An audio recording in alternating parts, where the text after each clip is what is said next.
Yeah. And to start, will Mr. Eric Dupin lead us in the Pledge of Allegiance?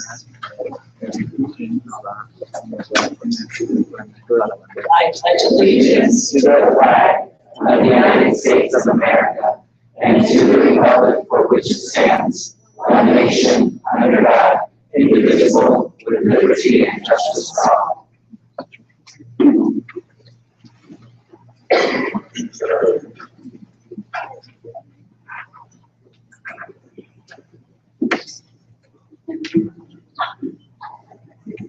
Thank you. Let our roll call show that board members Amy McJeffrey, Donna Young, Jeannie Castine, and Carl Zergos are present. From Cabinet, we do have Dr. Charlotte Boyle and Dr. Jim Bonner. And absent tonight is Ms. Annette Sexton-Ruiz.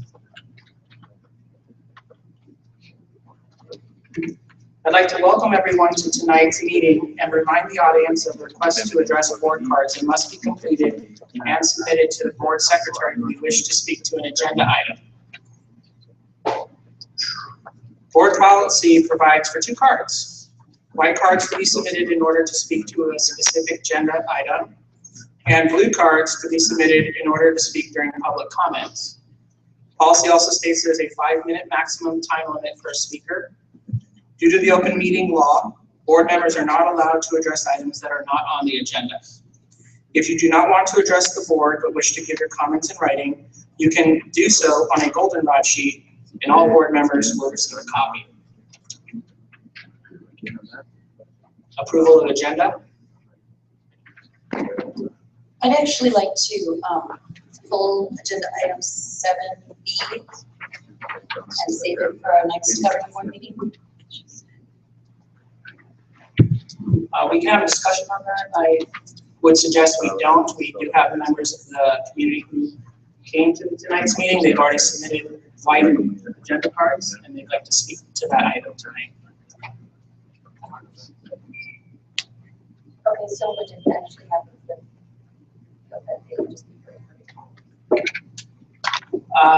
I mean, we'll see where the discussion takes us. I mean, it would still be open for possible action. Okay, thank you.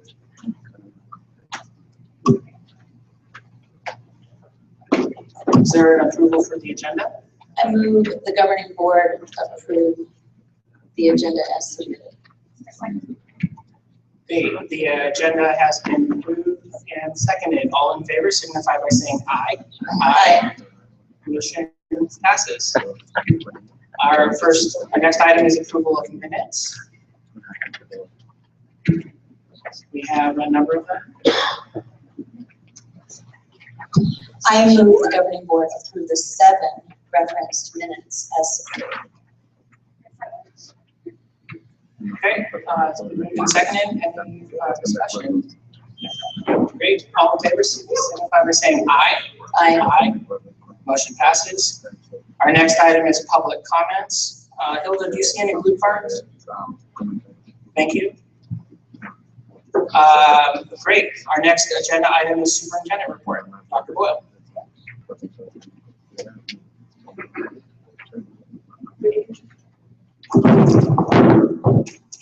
Good evening, everyone, and thank you very much for your attendance this evening at our governing board meeting.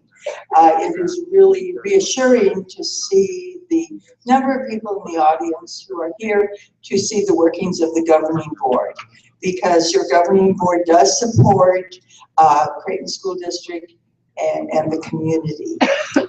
This evening, for my report, I have several very, very positive pieces of information that actually we hear about our sites and departments throughout the year.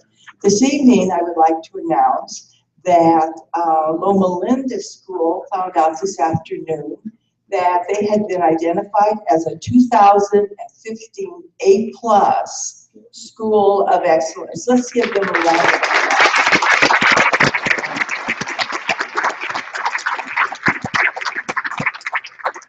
For those of you who may not know a lot about A+ School of Excellence program, it's a comprehensive school assessment program that celebrates outstanding schools and brings to life positive stories and success is happening in public schools every single day.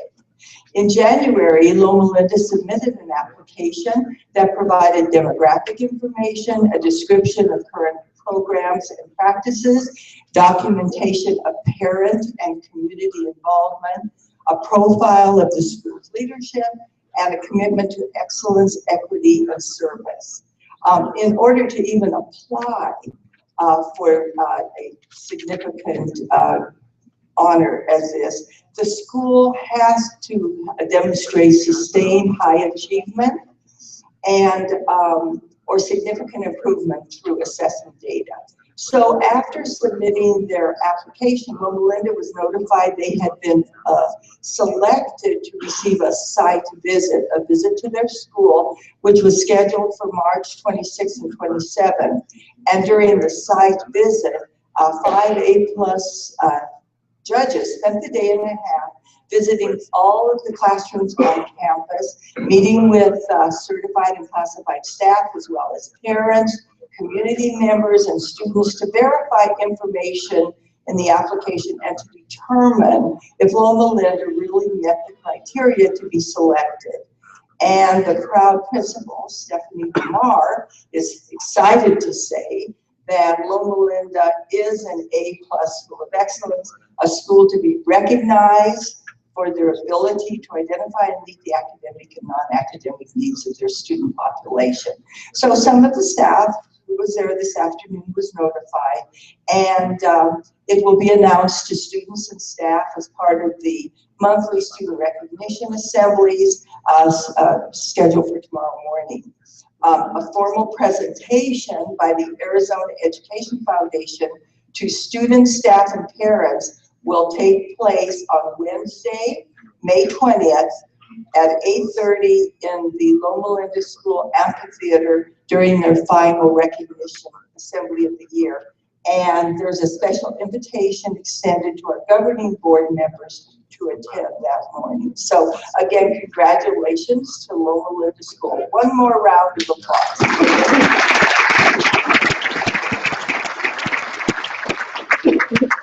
Every year, when we open the mail, we find a certificate of achievement for excellence in financial reporting. And once again, this year, this certificate is being presented to Creighton School District, Arizona, for its comprehensive annual financial report for the fiscal year ending June 30th, 2014. Is Scott Ballmer in the audience? Okay. Well, then I'm going to present this to our governing board president, Carl Zaragoza, and we're going to break this and put it in the a round of applause. Thank you for allowing me to present. Thank you, Dr. Boyle.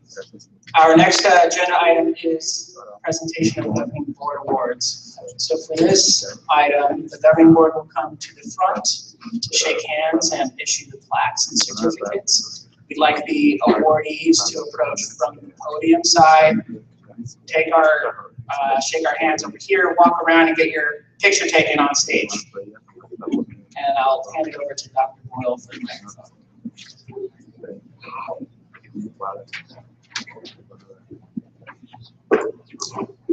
Once again this evening, I have the pleasure of announcing the awardees for the 2015 Creighton School District Board Awards. The winners are being recognized for the following areas: innovation, excellence, and customer service. So this evening, I'm going to announce the persons who are receiving board awards, and I ask that you come up to receive your plaque and shake hands with all the governing board members. Innovation. Excellencia's middle school team: Brandon Wilczek, Lisa Constantine, Bailey Hirschberger, come on up, Samantha Sizemore, Eric Peterson, and Kyle Hammerquist. Your team has demonstrated true innovation by creating a computer lab from old computers to increase student productivity on research-based projects.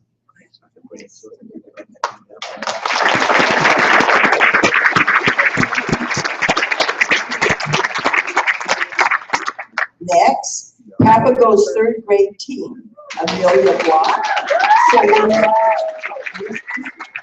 Timothy Noel, and Michelle Espinosa.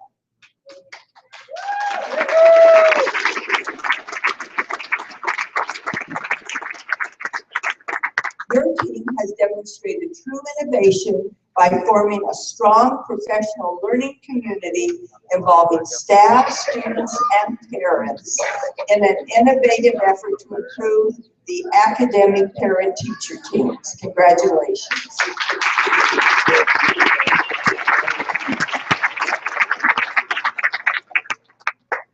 Next, Kennedy's reading interventionists, Donna Duffy, Sarah Schwartz, Allison Grunstein. Come up.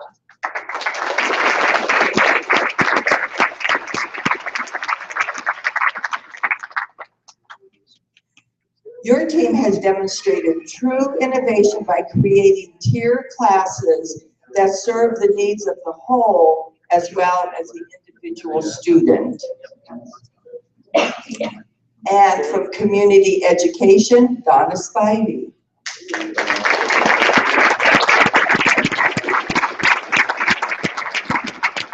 Donna has demonstrated true innovation by developing an understanding of the needs of the parents in our community and working hard to serve our preschool population.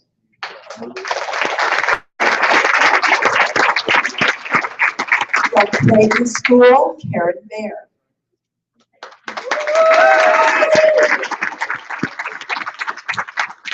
Karen has demonstrated true innovation through the use of iPads in her flipped classroom and the various other technologies that she uses in her classroom. Congratulations.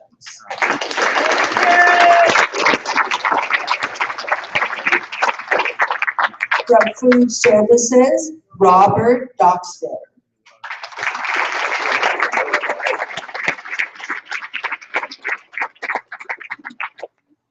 Robert has demonstrated true innovation by diligently preparing for our ADE review and continuing to update and improve procedures so that we are prepared for our audits.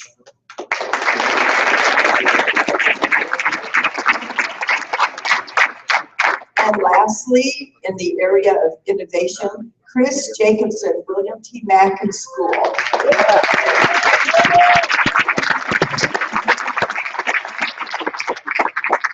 Chris has demonstrated true innovation with the STEAM program and integrating music into core instruction. Congratulations.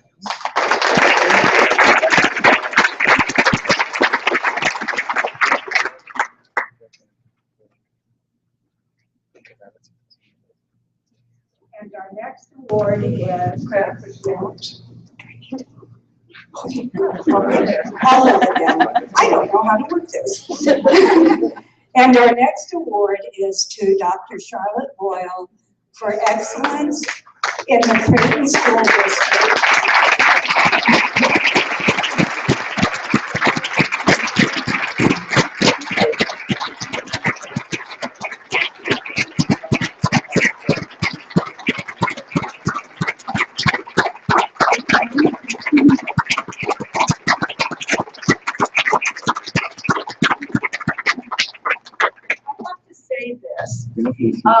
Hilda brought me an envelope last week, and I opened it, and it said I had won an award, and I went, Hilda, this is one of the best things that's happened in my career. And she goes, Char, I gave you the same information 2 weeks ago. Didn't you read it? I go, I guess I did.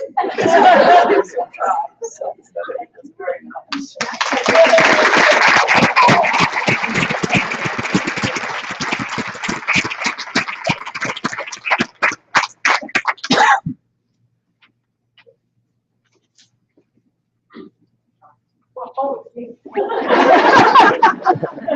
Slave driving board members. Next, in the area of excellence, Roy Sakanik, Physical Plant Services.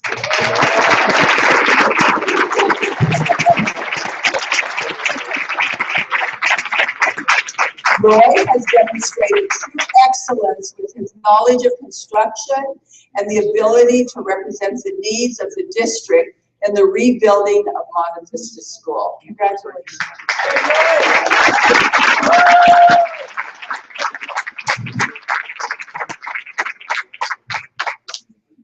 From William T. Mackin School, Ty Nugent. Ty has demonstrated true excellence by demonstrating outstanding commitment to the overall success of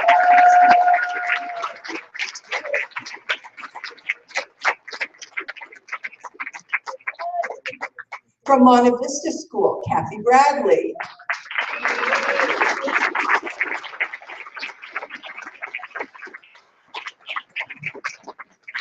Kathy has demonstrated true excellence in her 23 years in the district by being a true advocate for students with disabilities.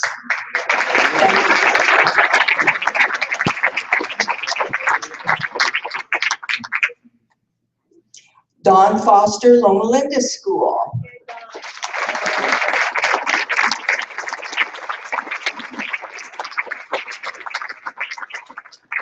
Dawn has demonstrated true excellence by going above and beyond to meet the needs of students, families, and staff at Loma Linda, working diligently to meet the needs of special and regular education students alike. Congratulations.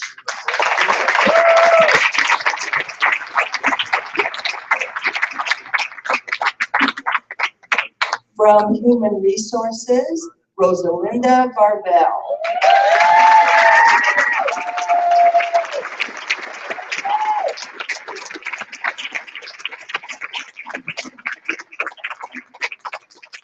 Rosalinda has demonstrated true excellence by working countless hours to implement information regarding the ever-changing world of healthcare. Thank you, Rosalinda.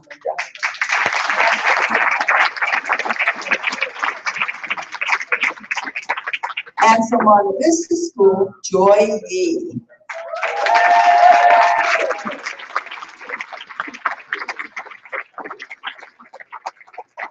Joy has demonstrated true excellence with her commitment over the past 27 years.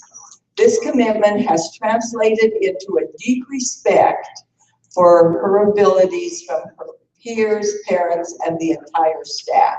Congratulations, Joy.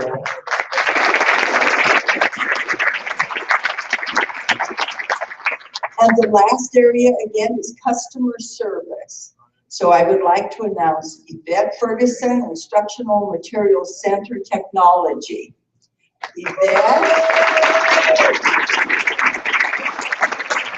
has demonstrated true customer service by her willingness and effort to help schools prepare their materials. Her charisma exudes from her emails, phone conversations, and notes of thank you on all orders. Congratulations.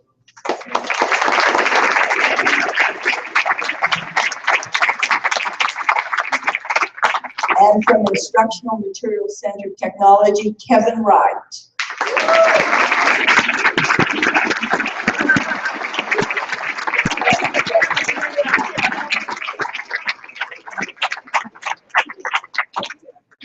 Kevin has demonstrated true customer service by his meticulous work and always going above and beyond what is asked of you with great results. And we know that because of all the selfies he takes and brings to district office.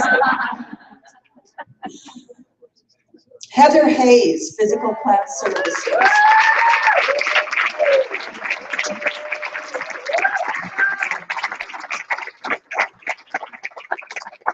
Heather has demonstrated true customer service by going the extra mile with not only her department, but with others as well.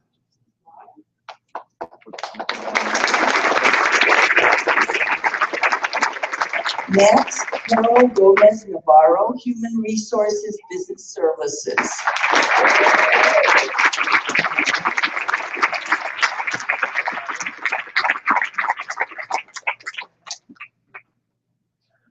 Carol has demonstrated true customer service by stepping up when needed and realizing the importance of having proper coverage for the sites, especially focusing in on the students.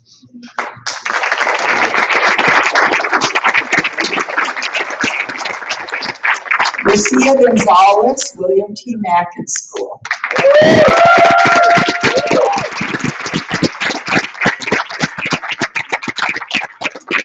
She has demonstrated true customer service by being the link between Mackin's parents, families, and community members.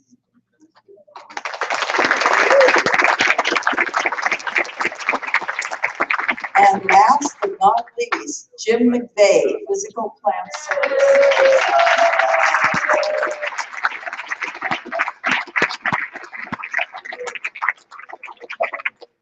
Jim McVeigh has demonstrated true customer service by being conscious of our customers and what's best for the children, staff, and striving for perfection in all work completed. Congratulations, Jim. And that concludes the ceremony for our 2015 Creighton School District Board awardees. Thank you.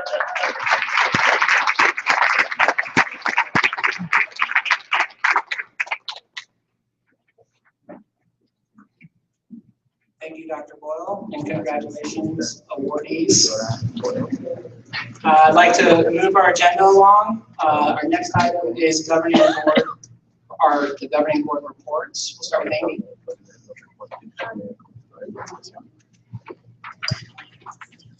All I have is I just wanted to make sure everybody knows about a program that's going to be introduced this Thursday night at Biltmore Prep. It's put on by the Arizona Department of Health Services, and it's a really unique opportunity for Creighton to become certified to serve vegetables grown in any of our school gardens and have them actually served in our cafeteria. This would have to be all volunteer run. So we're looking for people who are interested in finding out more about how to do that. And it's just an informational session on Thursday night, no commitment, but if you want to find out how to make that happen, this is Thursday night at 6:30 at Biltmore Prep. There is not a school in Maricopa County yet that's certified. There's lots of rural districts certified, so we have the opportunity to be the first, one of the first districts. And Hilda has sent the flyer out, so if you need a flyer, please ask your principals or Hilda. Thanks.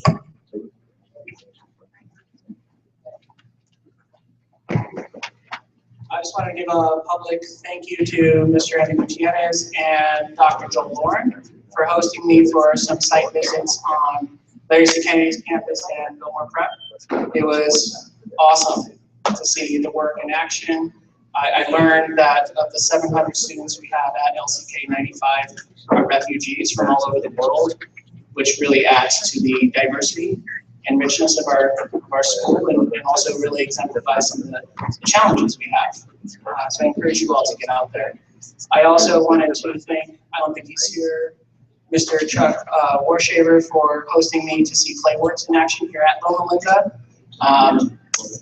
I taught 8th grade for 2 years. I've never seen an orderly field of recess and kids playing. And by the end of this, all the kids put all the balls away and lined up and went back to class. To me, it was miraculous. So I would love for you to reach out to the Playworks folks and see that in action as well. President.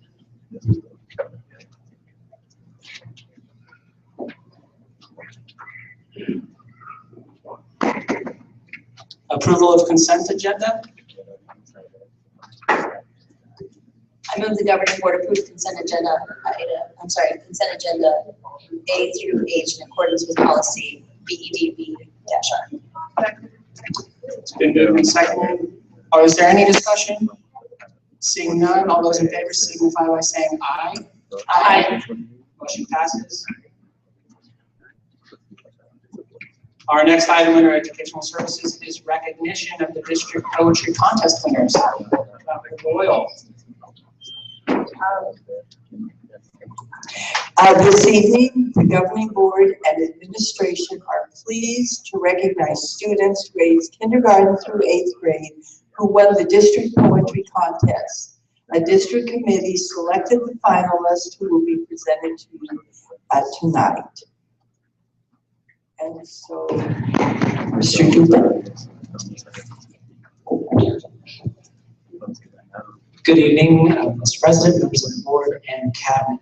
Yes, this evening it is our honor to bring forward the winners of the 2015 Creighton School District Poetry Contest.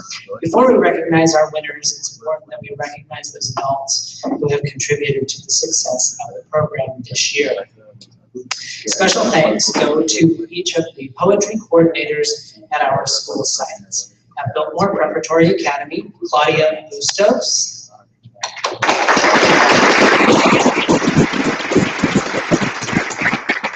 At Creighton School, Pam Vigil.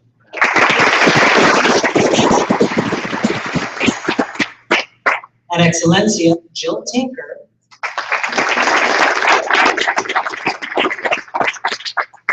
At Gateway School, Heather Powers.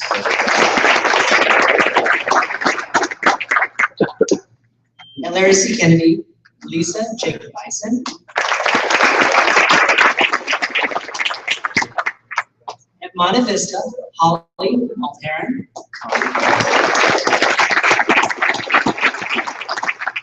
And at William T. Mackin, Ruth Latofsky.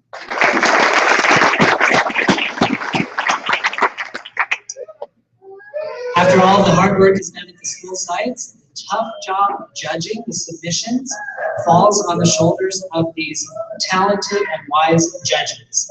Congratulations and thank you sincerely to Nora Castaneda, Sylvia Earl, Sarah Beth George, Miriam Lippman, and Tyson Myers. I would also like to acknowledge the work of the gifted designer of this year's anthology. His hand is seen in a lot of our graphic arts, and this year's book is one of, if not the very best. Thank you very much from our Instructional Materials Center, Mr. Antonio Rivera.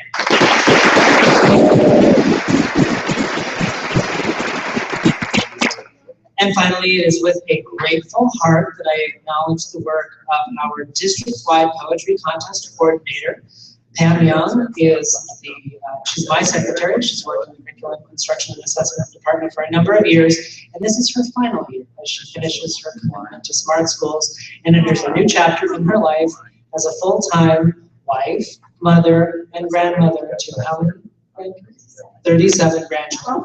So I'm really going to miss her, but there's a whole lot of people who are really happy that she's retiring. So thank you, Pam.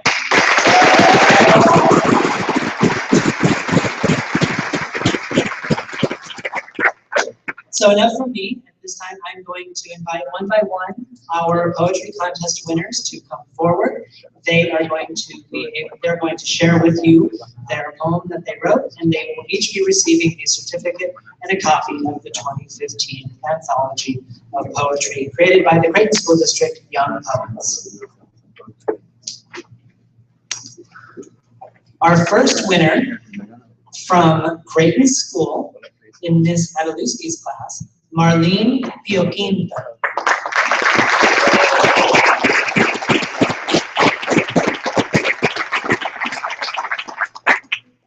All right, standing in for Marlene is Miriam Lippman. Little Miriam will come up. Here you go. I take off my shoes. Here we go. Here we go. I am a cat. I am a cat, black as a witch's hat. I am smart. I am funny. I can climb for a bird and for my dinner. I can run really fast to catch a mouse. I am a cat.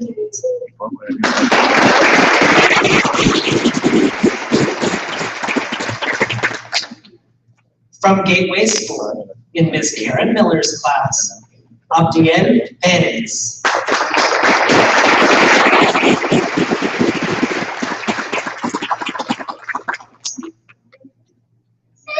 Come forward, Ms. Marion. Why don't you say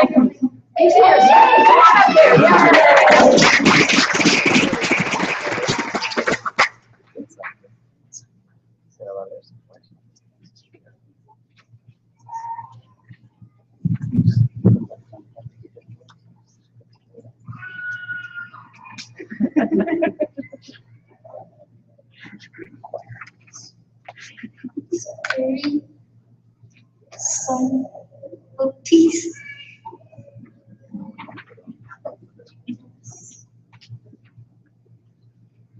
Incredible. New. Great. Sprint, ladies and gentlemen.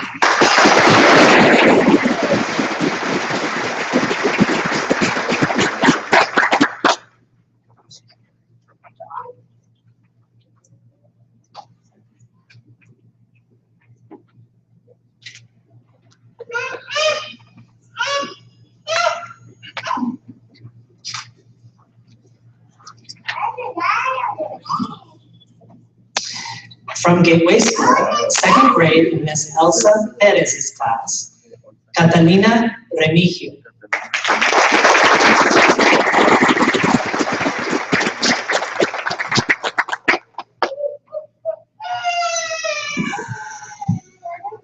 Butterflies have antennas. Use a long straw to drink nectar. There are over 20,000 different kinds.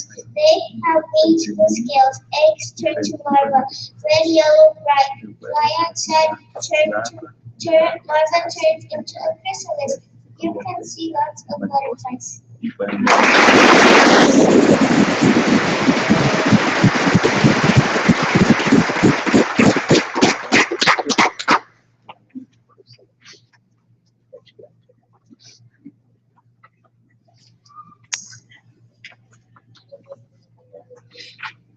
From Biltmore Preparatory Academy, in the third grade class of Ms. Mary Sleesman and Mrs. Maribel Camacho Medina, Nathaniel Henry Fox.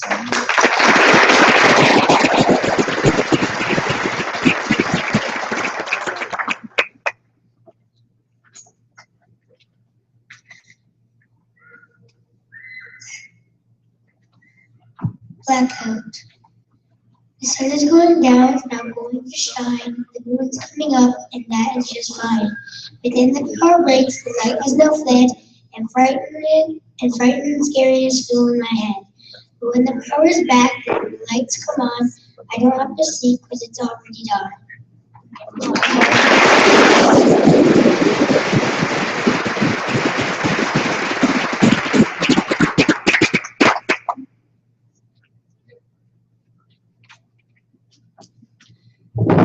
Parents, we will be returning your children to you after taking them. So that's why I'm keeping them up. Moving on, we have from fourth grade at Creighton School in Ms. Karen Bear's class, Giselle Gourod.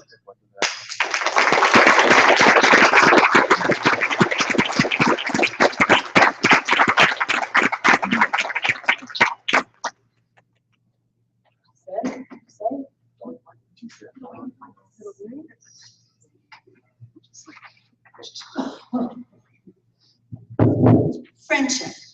Friendships are angels up in the sky. Once you cry, they come down to put that frown back where it was. Just because they care, they are aware.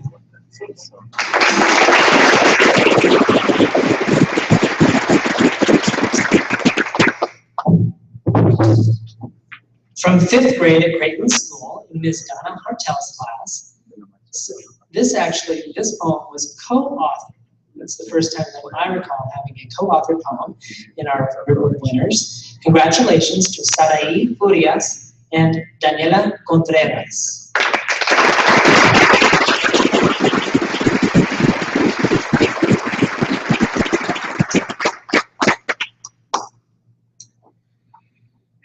So in honor of that, Miriam will read the first two stanzas. I will read the second two stanzas. The misunderstood fish. Oh, red-bellied fish, so misunderstood. Swimming in the Amazon, hiding under wood. I stick in my foot and bring back a stub. You thought I was your evening grub. Your sharp teeth and your deadly smile makes me want to stay for a while, to see you eat the unknown prey that won't live to see another day. You travel in schools to hunt your food. When you find your prey, you change your mood. You go from swimming swift and sweet to ravishing animals to eat all the meat. So my friend Piranha, go about your day. Be sure that I will start out of your way. Stay swimming in the rivers and lakes where you are, and stay away from Phoenix. Stay far, far, far.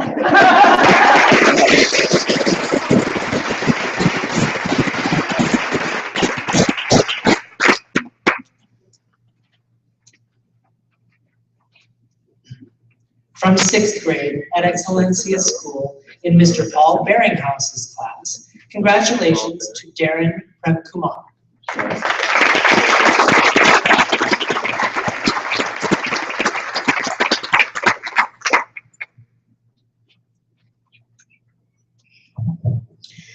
Worried by what I did, it's hard to get rid. A rush of heat and regret, I'm caught in its ugly net. It gets into the deepest reaches of my mind until all of this is over. My happiness it will find. Around the corners of my mind it will lurk, all because I forgot my homework.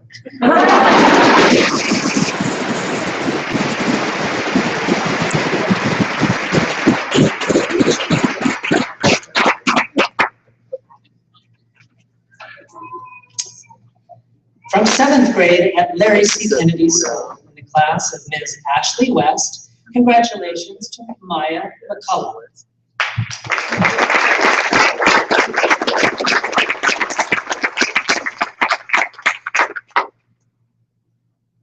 Little Miriam growing up. Drummer boy.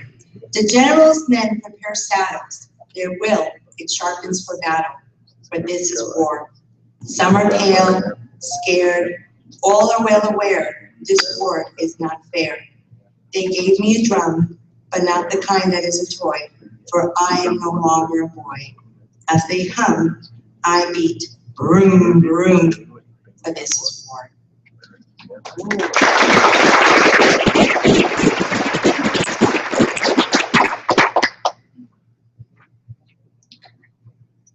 From 8th grade at William T. Mackin School in the class of Mrs. Casey Rada Aiken. Congratulations to Angelica Romero.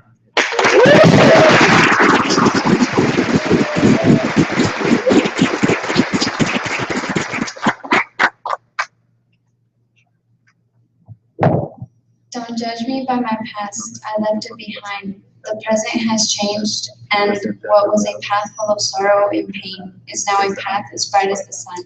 It does not matter who I am, but who you see me as.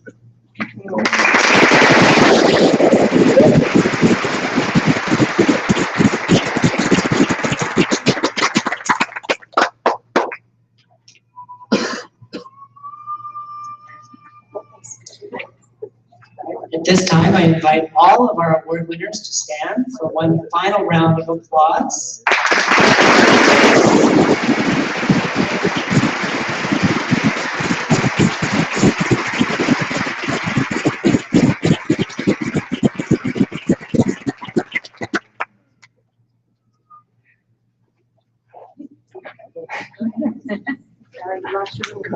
Go. Go.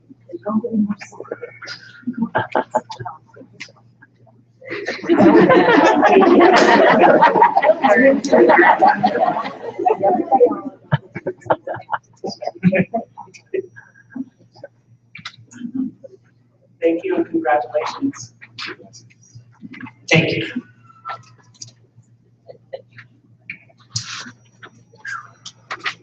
Our next agenda item is the discussion and consideration of reducing time on learning.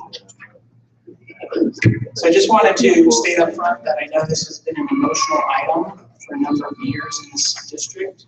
So I just wanted to remind the governing board of our expectations that we will operate effectively with professionalism and respect. And I want to make sure that we are doing so and honoring our expectations that we leave on student equity. I thought the way that we would approach this is to hear from the governing board members, hear from the public, hear from the superintendent, and then we can decide what type of action we might take. With that, I think I'll start with you, Judy, since you put this on the agenda. The biggest reason that I decided to put this on the agenda this year was because out of meet and confer, the administrators, staff, certified staff, as well as classified staff, were all able to come to consensus about reducing the number of minutes by 15 minutes. And so I wanted to make sure that we honored that process of meet and confer by allowing people to speak and allowing both employees, parents, administrators, whoever else may want to come up and talk about this. In my experience in the board, we've always, I mean, in my limited experience in the board, the things that have been agreed upon with consensus, and if you're not aware, the way meet and confer works, it's a bunch of people from the district coming together at a table and either saying yes to somebody that they can, saying yes to something, saying that they can live with it or no. And if there's one single no, then it doesn't pass. So because this has been an issue that's come up so much, and because everybody in the process was able to compromise, I felt it was important to honor that process. And so with that, really, I'd love to hear what community members, faculty, and everybody else has to say about it.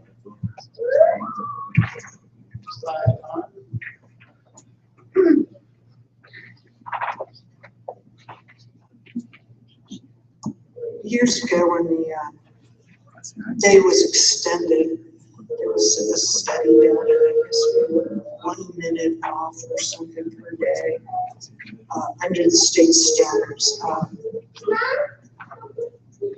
Personally,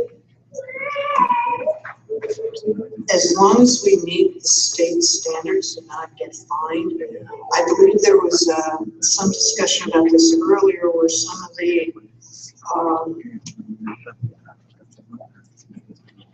something that we're doing in classrooms that's not counted as instructional time, that can be counted as instructional time.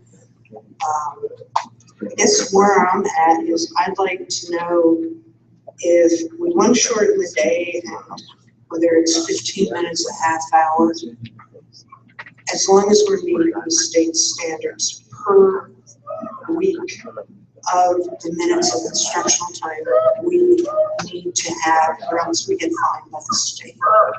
And you're not meeting the needs of the student according to the state standards. If there wants to be a committee, if there wants to be any type of study on how we're going to rearrange or what we're going to take away so we can still meet the needs of the students. That's all I need to say. Thank you, Donna. Amy? Yeah, I have an issue with this. I've actually spoken about this before. From a parent's perspective, we're still a C district. I don't think we have room to improve. And I don't see how making our day shorter is good for kids at all. I have an issue with that.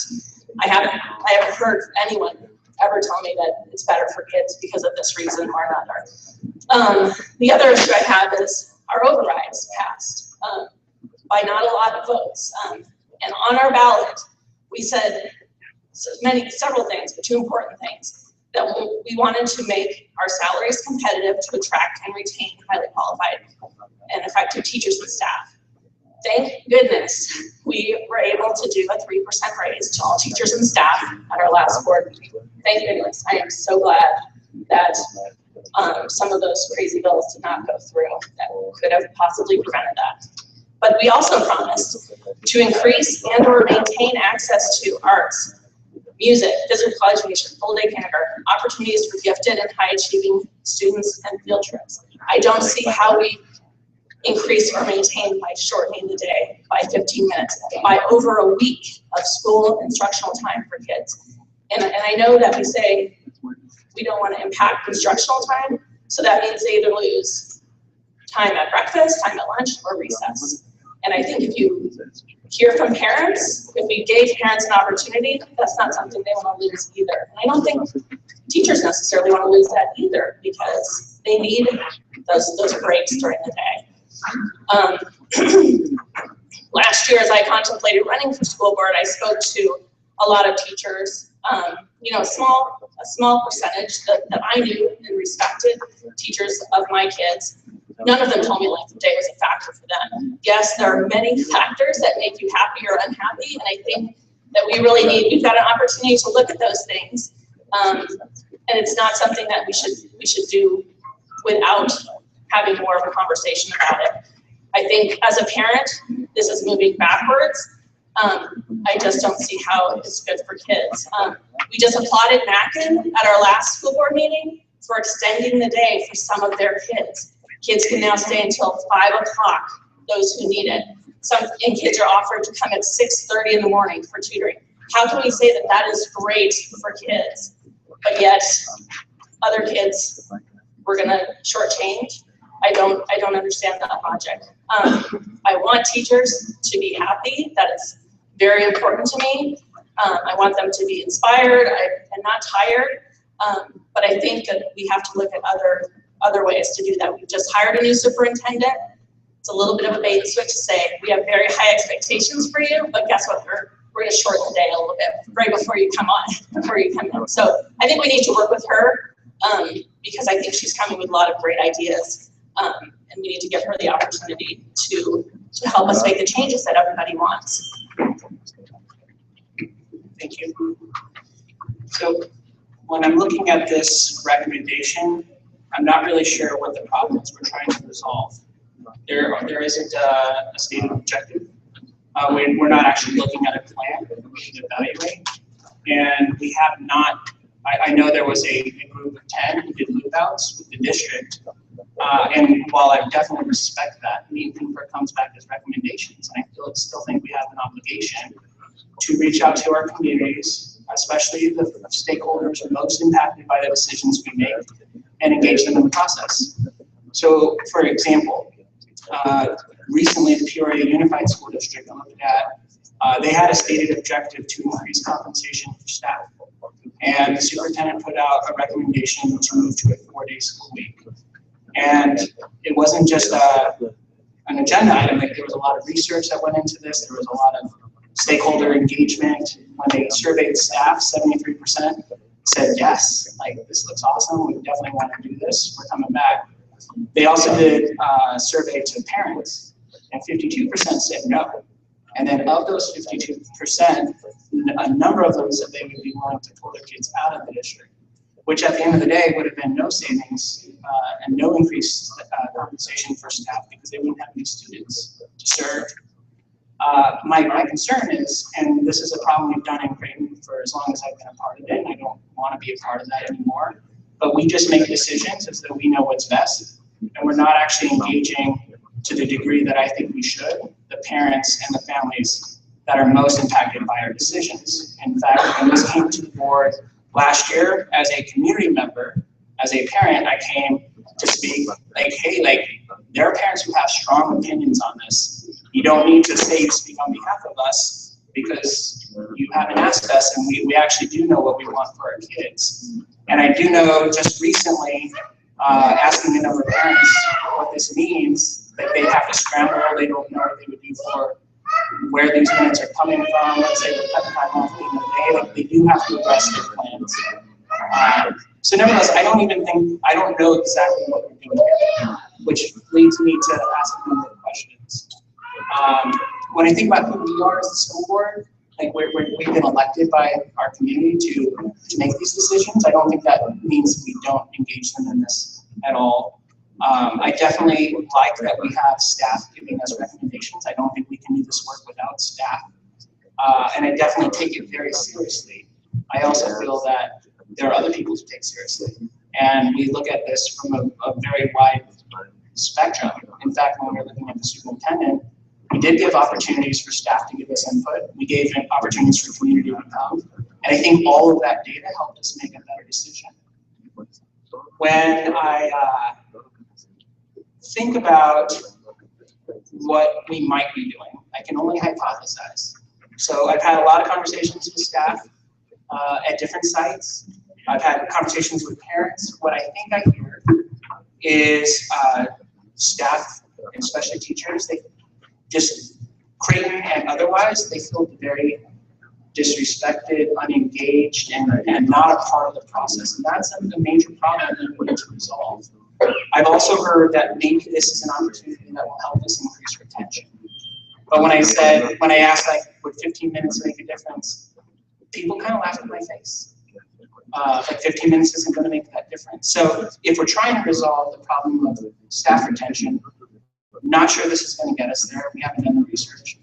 I definitely don't know how we would move kids forward. And they need that when we look at who our student body is, 92% or more than 90% come to us. They qualify for free reduced lunch.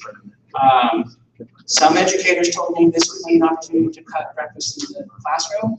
Others said no way. Not like our staff doesn't know even what we're talking about. So are we cutting breakfast, lunch, or healthy snacks in the afternoon? Are we cutting recess? All these things are important. Are we cutting specials? The recommendation is instructional time, which instructional minutes, what's willing to give. And even if we're above state recommendations or below, to me, the question is, are we meeting the needs of our students? And that's the way that I think our ethics that are adopted in policy and our expectations that we've adopted as a board lead us to make those decisions after we consider all the data. And at the end of the day, if we're not using the time well, like that's a problem we need to address, but it doesn't mean we just throw them out, in my opinion. I would defer to our policy ID, which is length of school day. And it says that the length of school day is to be recommended by the superintendent and approved by the governing board. So I would defer to Dr. Boyle and in the future to Dr. Lewis. I think we did seek out someone like Dr. Lewis who has the skill set to build a shared vision, to make sure parents' voices are at the table, to ensure that our staff feel respected. I think we can set goals and look at a plan on how we're going to increase some of the problems we've had. If it's retention, like we should be looking at, I don't know, empowerment, respect, salaries, etc. Like there's research that shows that those things will work. There isn't research that I've been able to find, nothing compelling, that shorter school day will lead to those outcomes. So with that, I would defer to Dr. Boyle's recommendation. Before we get to that, I would like to ask if people had any back and forth before we hear from the white cards. Well, I heard you talk about, our teachers, the common thing that happens over and over. And for those of you who may not know, I used to teach in Creighton District. I taught for 4 years before moving to Phoenix Union, where we do have a shorter day. When I think of empowerment, respect, we don't really have a lot of outlets for that, teachers. And Meet and Confer is one of those opportunities for us to feel like we truly have a seat at the table. And so I feel like it's almost like we're going through the motions of doing Meet and Confer, to appease people and to let them feel like they're part of the process. But, and the fact that it is based on consensus, makes people really feel like they're part of the process. So I feel like when we say to the folks who took the time out of their busy schedule to have substitute teachers, which is really inconvenient, and then come back and tell them that, well, yeah, we heard what you all recommend, but we don't agree with it. I feel like that takes away that level of respect and empowerment, which is so important and which is a focus of what we need to improve here in this district. I've also spoken to teachers some really good teachers who are leaving this district this year. And in my conversations with teachers, they did cite that the length of the day in other districts where they're paying more money, working fewer minutes every day, was a factor in them deciding to leave. So I hear what you're saying, and I appreciate your perspective, but I feel like it's really important, and I feel like I was impressed by the fact that, you know, what was it, 8 years ago, 7 years ago, we increased the length of the instructional day, 40 minutes and 90 minutes for kindergarten, 70, without pay. And, you know, I know that teachers leaving the classroom is a problem, not just here in Creighton, but everywhere, especially in the state of Arizona. But because we do have that problem, and we've made it part of what we want to do is improve communication and to listen to all of our stakeholders, I can't help but feel like we need to start listening to those teachers who are saying that they're leaving because partly instructional minutes, and those who take the time out of their schedules to participate and honor the importance of them coming and doing that. So I'd like to pose a question you don't have to answer, or it's just for food for thought. But I ran, like, I didn't spend as much time in the classroom as you do, and I don't want to take that away from any teacher. I ran this time as a parent. And the question I have is, at what point do we proactively work to get parents' input? Is this like is me confirming there's no role for parents? What roles does the governing board play? If this is already being decided, I just feel like there are missing stakeholders. So the question is, what role do parents play? I think they play an important role, especially for the parents who come from the most impacted, with the most at stake by the decisions we make. I guess the question also is, when we don't know what we might be losing, what are the suggestions? What are we cutting? Because I don't think we're in a financial situation today that we need to entertain that. And I would love to work with the governing board and Dr. Lewis when she starts to kind of set big goals, big, ambitious, exciting, scary goals, and reshape our program and reshape it and make sure that we're meeting all the different stakeholders that we can, not just obviously teachers are very, very important, but they're one of many stakeholders in this. So what are we looking at cutting? What are we looking at losing here? What role do parents play? None of these questions have been answered yet. And we haven't even done the work that other districts definitely do when they are looking at making big changes. One thing I forgot to mention too is, with the override, there is a lot of distrust out there in our community about how district spends its money and how we are doing. We are not well thought of in the community by a lot of our community members. And so to say, yeah, thank you for passing our override, we've given our teachers a raise, and now we're gonna shorten our day too. I would have a really hard time going out and talking to potential voters and saying, yeah, I agree with that. I can't vote for that with good conscience and go back out and say, we're doing the best that we can do. Yeah, my one last comment, that this is more speculation, but I think it's something we definitely need to consider. We live in a school choice environment. We've had school choice for 20 years. There's no getting around that. And parents have options. And there are other charters and districts that work very hard to attract families. And if we're not careful in the way we proceed, the way we engage people, and with our messaging, our actions can definitely be misinterpreted and used to recruit kids out of Creighton.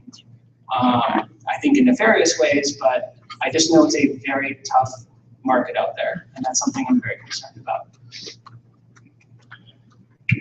Okay. With that, I'd like to invite our community who have filled out white cards to give us 5 minutes of their point of view. We'll start. I'm going to try and go alphabetically. Linda Doherty.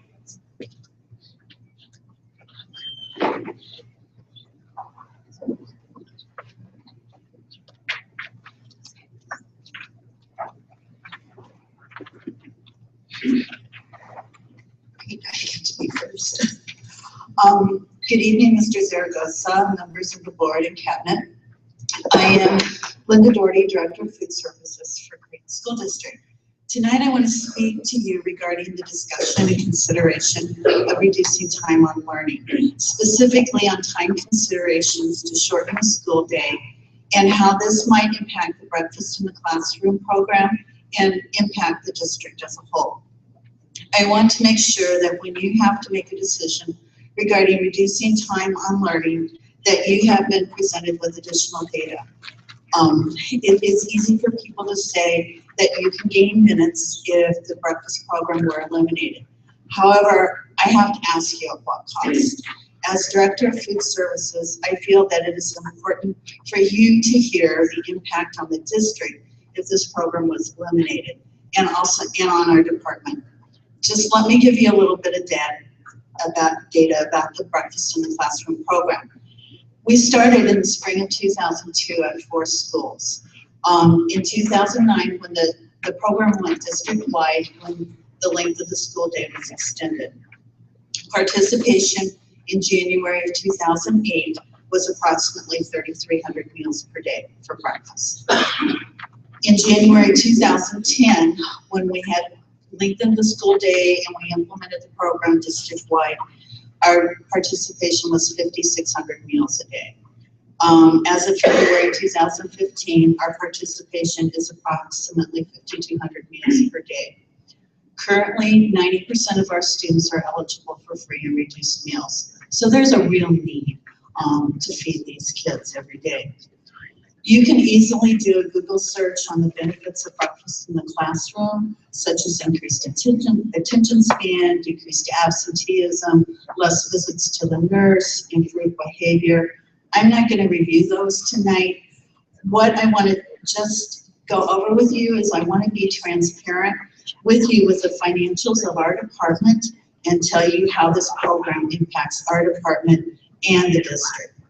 From our 13-14 AFR, the annual financial report, our revenue was $5.3 million. Our expenses were $4.9 million. We had an excess cash fund at that time of $2.5 million, of which $1.2 million is held in reserves for to carry us for the first 3 months of the year. This excess cash fund has been built over the last few years, mainly because of the breakfast program. What has this allowed us to do? And I'll just throw a lot of numbers at you, but just to name a few things, $175,000 was spent to equip the new kitchen at Papago. $146,000 was spent to purchase new cafeteria tables for 7 schools. And this year, Excellencia and Gateway will get new tables. $120,000 for custodial services was spent last year in this program for this year. $120,000 was spent last year to refinish the floors in the dining rooms at both Excellencia and Gateway. Each year, since we've had the fruit and vegetable program, we spend $20 to $25, sometimes close to $30,000 to provide a snack at Biltmore Prep because they're not part of the grant. $250,000 will be spent to equip the new kitchen at Monte Vista. And approximately this year, or this coming year, $200,000 will be spent to provide healthcare benefits for our staff.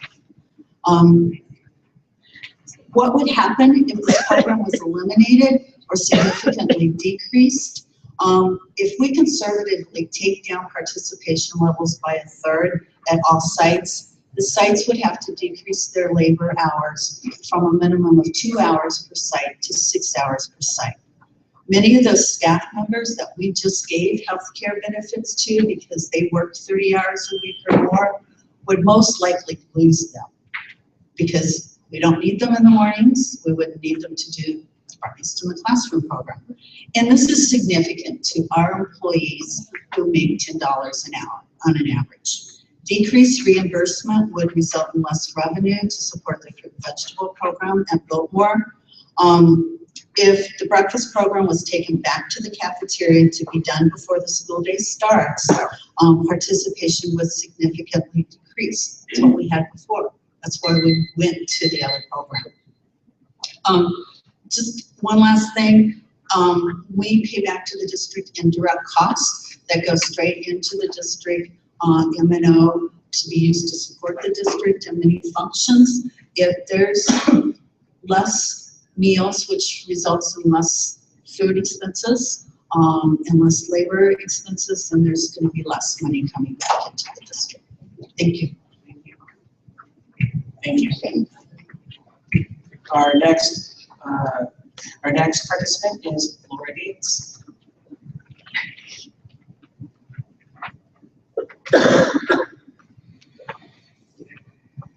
Good evening. My name is Laura Gates. I teach at Papago School. It's my 12th year in the district. I sort of thought I had a nice little thing to say, and then I started taking notes. So I'm going to just pop and write my notes. So first of all, I would like to be very clear on reducing time on learning is not what this is. It's not reducing time on learning. So I respectfully would like people to not use that phrase. This is shortening the school day by 15 minutes. Nobody has said anything about reducing time of learning. I don't think a teacher in their right mind would say that. This is also the objective of this is that it is designated for teacher retention, not student achievement. And that we thought has been made very clear for years as we have discussed this point. When we first did this years ago and extended the school day, we were not off by state minutes by the amount of time that our day was extended. Our youngest children were not 70 minutes out of compliance. Middle school was not 40 minutes out of compliance. We were not paid for that, and we have not yet been with inflation up to that. So I respectfully argue that yes, I'm thrilled we got a 3% raise. It is not competitive to the districts around us. We did not look at the big picture when we extended the school day. We had no research on the impact for our district and what it would look like for us. There was no discussion about how it would be done. Individual schools did that. Until just a few years ago, the district made a master plan through leadership. And now students, we follow a master schedule. Let's see. We have not ever, nor would I expect that we have ever asked, discussed, nor suggested that we cut anything to do with food service. Children need breakfast, children need lunch, snack is fine. That has never been a part of the conversation. Yes, this has had lots of input from all many stakeholders. Meet, confer, gathered information ourselves. We have a strategic planning committee that does have community input, and that has come up in their meetings. We've had staff retention committee. That has come up as the #1 issue. So yes, it has been openly discussed. It's actually come up in the health reform committee, and we did a TEL survey a year ago that had 85% completion rate from our teachers, and that was, again, one of the highest things. Again, this is also, Meet and Confer is a collaboration between administrative leadership and teachers, as Ms. Castine has said. So I do feel like lots of opportunities have been presented to make a discussion about this. And it's 15 minutes. And yes, I've actually had some teachers look at me and say the same thing about, oh, it's only 15 minutes. It's about time is the comment that comes after that. So if you don't think teachers aren't, like me, passionate about this issue, I respectfully submit that you are incorrect. And again, respectfully, this is not reducing time on learning. I should be shot if that's what I would call this as a teacher. Thank you.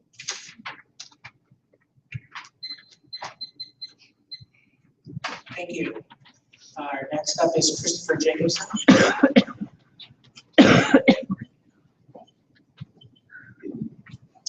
Hello, and thank you for your award. I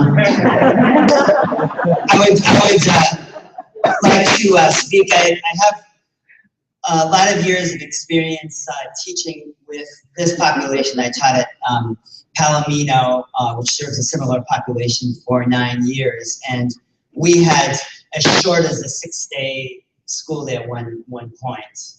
But we frequently, a couple of times we added to that school day.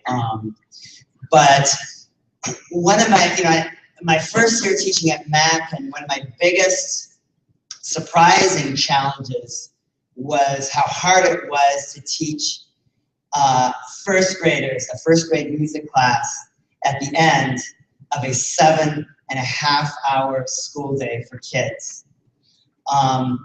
And I've taught I've kind of specialized in my career more on the younger kids. So that kind of surprised me that was so challenging. I should say that knowing how this district works, there was a lot of things that were being done correctly for these kids, like the snack program, like the afternoon recess, which we didn't get in the 6-hour Palomino school day. And I would like to keep those things, especially for the younger kids. And staff turnover, staff frustration is not something I'm not familiar with. I see it a lot working with schools working in the urban core, but I see an especially high level of frustration over working very, very long school days and not having a lot of time to plan, especially with the content area teachers, the homeroom classrooms. And I think, education is not so much a function of time on learning tasks as it is for systems that work. And I think that's a strength of this district, is that we work very hard at trying to create systems that work for our kids, but it's not quite there. And I think when you're looking at student behavior and students that are frustrated with, a 7.5-hour day, that it's not quite there. We need to, I think reducing by 15 minutes is a very, very small step, but it's a step in the right direction, especially with the younger kids. And I will have to speak to what we're doing at Mac and to actually extend the school day. Why would I on one hand say that reducing the school day by 15 minutes is okay, and then not only advocate for our after-school program, but I participate in and I teach music technology classes and piano, and have been involved from the beginning. So why would I say that? And I think it comes down to good systems. At Mac, and we have done a very good job of creating highly engaging activities for the kids, like mad scientists, like Lego, like learning computer music with GarageBand and keyboards, a large variety of programs, and just sticking with the same instructional plan for 7.5 hours isn't going to work. I think you've thought about all the issues I'm bringing up, and I could talk a lot more, but I guess I'll leave the floor open for somebody else. Thank you.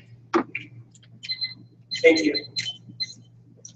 Our next participant is Ildi Laskoker.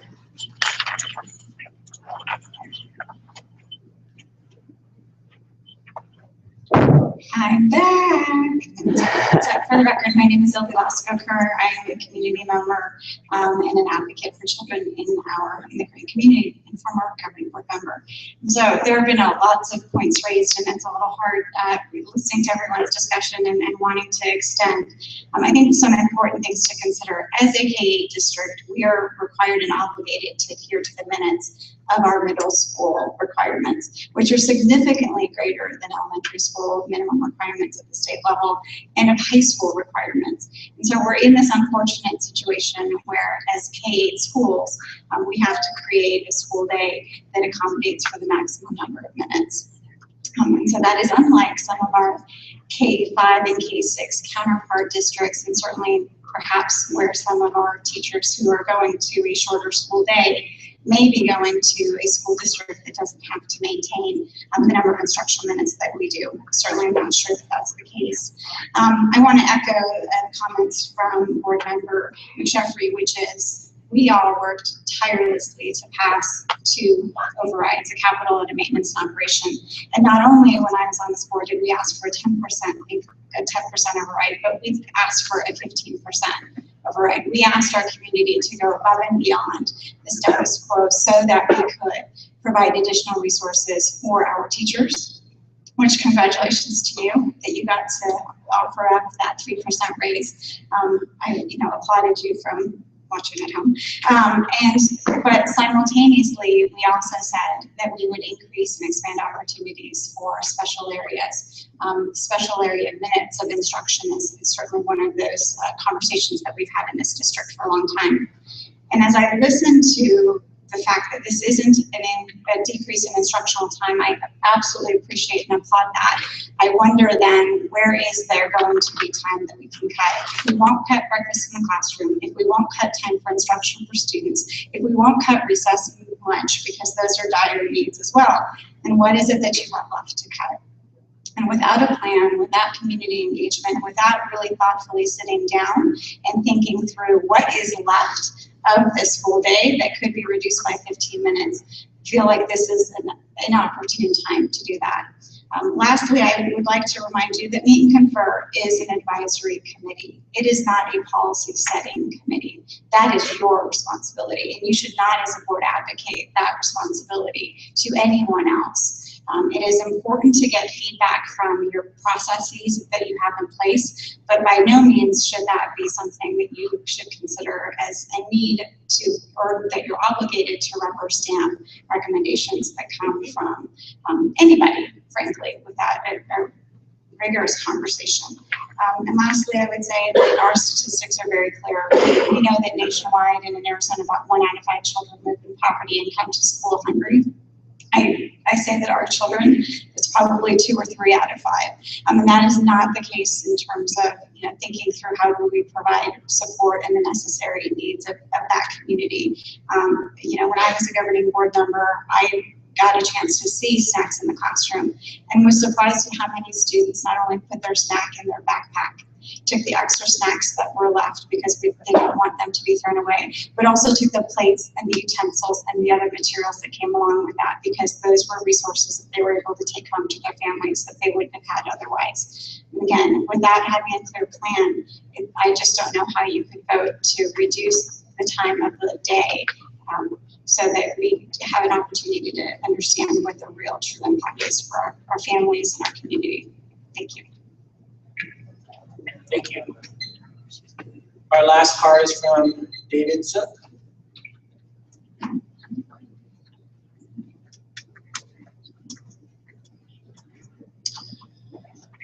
want to say good morning. It's good evening. Usually when I stand up in front of a microphone, it's good morning.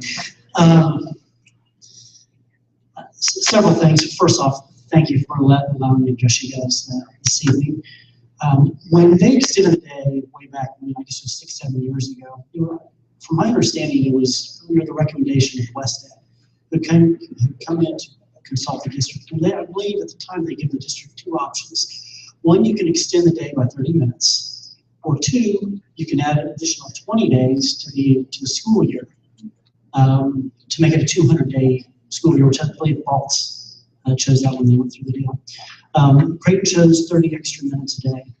And one of the reasons why they made that recommendation is they interviewed students and were curious the reason why students weren't performing. There was overwhelming evidence that the students did not have the support that they needed at home for a whole host of reasons. They just weren't taking care of the business. They weren't doing their homework. So part of the rationale I thought at the time was to extend the 30 minutes to give children the time to be able to take a few extra minutes to get their stuff done, because they wouldn't be able to get it done at home. Last year, I was a volunteer at Creighton Elementary School, 3rd grade ELL classes, trying to get them up to speed on reading so that they can move on to 4th grade. I was struck by the number of kids, even in a 7.5-hour day, who did not do anything at home. And these kids were struggling. I'm talking like 3rd grade. There's several of them that were reading in first grade levels. And I'm like, don't you have books? Yes. Don't you have parents? What do your parents do? Oh, then we don't do homework at home. What do you mean you don't do homework at home? What do you mean you don't? You know, it just struck me. I'm like, so if we take 30 minutes away, that might be the extra homework time or study time if it's not instructional time. The other thing that struck me is this whole idea that we want to have an equal opportunity for equal outcome. I think that's very important in a district like this. So the kids need to have equal opportunity to learn so they can have equal outcomes. Well, this last year, there was beginning of the school year, there was 236 kids who were at risk in third grade of not advancing to fourth grade because of the reading levels. Because of the hard work done with the staff, because of our extended school day in part, only 9 of those kids did not promote to the fourth grade. I think that's excellent work. So the question is that if you reduce the day by 15 minutes, where's that going to come from? Is it going to come from that little homework time, or is it some of the time that they can do on their own? That 1 week, that 15 minutes, if you calculate that out for the whole entire school year, is actually an entire school week. So where's that going to come from? When these students aren't getting what they need at home, where's it going to come from? And the second point I'd just like to make is part of the vision of Creighton has the word excellence in there somewhere. If our values have to align to our mission and our mission aligns to our vision, we have to figure out a way, if you guys choose to go 15 minutes and reduce it, how does that plug into excellence? Where's the outcome of that? Where's the plan behind that that's going to make that happen? Just a few things to consider as you're debating and contemplating. The last thing I would add is I think that this needs to be tabled and needs to be discussed. As Mr. Zaragoza has said, bring in parents, bring in other stakeholders, and just see how important it is to have the days. I completely understand where the teachers are coming from. I mean, they are worked to the bone, and they do this because they come from a place of passion, and a place of purpose, a place of mission. And I get it that they are burned out and they're trying to figure something else out. So if that's the case, then sit down and see how you can restructure the day so everything can be met. And if we can then reduce the time, then we can reduce the time. But if we can't, then let's do the right thing for the kids. Thank you. Thank you. Sir. Yes. Dr. Buckner. It would be helpful to the board if we could bring this back. I could give it to you off the top of my head, but I'd want to be accurate.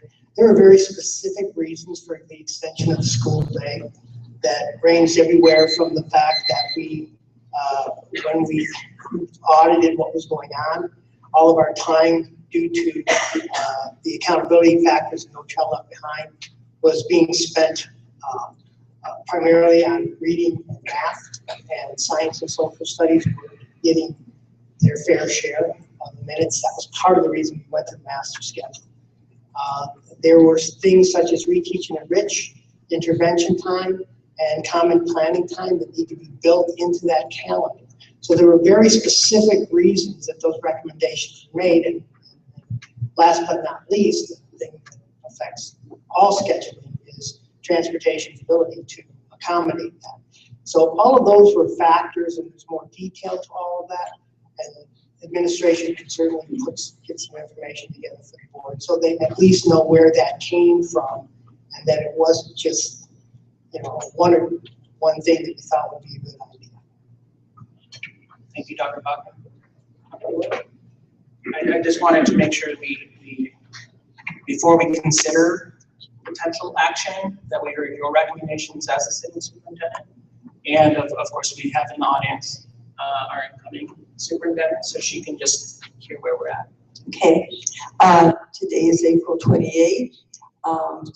The last date for children is 3 weeks and 2 days away, May 21st. So at this point,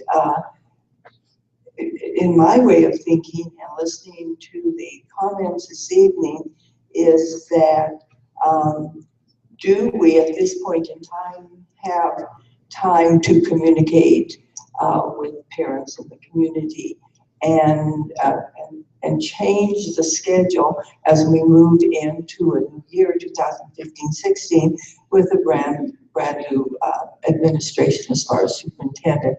So my recommendation with 3 weeks and 2 days would be that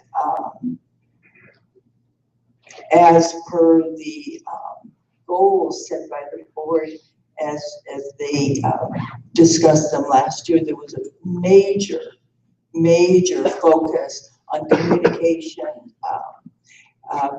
participation by the community and parents, and input from parents as we make changes. So at this point of the year, my recommendation would be to maintain the program, to go into more time spent with the community and with all groups to see what is best for our children as we move ahead into 2015-16 with the new superintendent.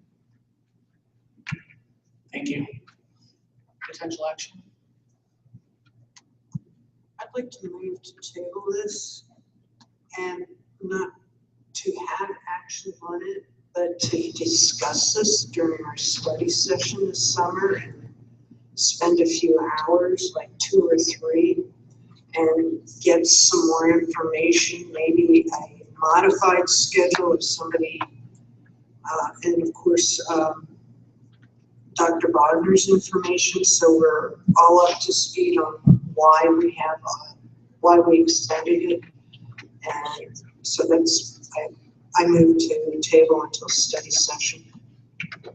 And just to be clear, Donna, is this like specific on minutes or just like our entire instructional program and time as it relates to meeting the needs of our students? Like how broad do you want that to be? Because, and I just ask because the language here in the action item doesn't necessarily we can't match change how many instructional minutes the state says we have to have, and we're very close to that every week. We're like 10 minutes over or something like that. I don't want to impact the instructional minutes at all. And, but you know, we need to be more informed rather than just say, hey, let's do this or let's not do that. I think we need a lot more information coming at us. Thank you. I second. Okay, the motion is to table this action, move to discussion in the summer where we can go in more depth, clarify. I'm going to add that here. Tell me if I'm not line here. Clarify our goals and look at make sure that we are directions and the board can give direction. And I'd like to just add too that, and that's fine. You know, 3 weeks, 2 days left. 4 people on the board who are actually here, and you know, tons and tons of research. But I just want to really encourage this board to.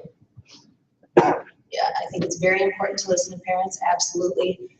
But we have a reputation, you know, as Ms. McSheffrey said earlier, not only with parents who are choosing other schools because they have those choices, but we are losing teachers because of this decision that was made without any teacher input 8 years ago. And we have a reputation among teachers who feel like we are the district who doesn't listen to its teachers.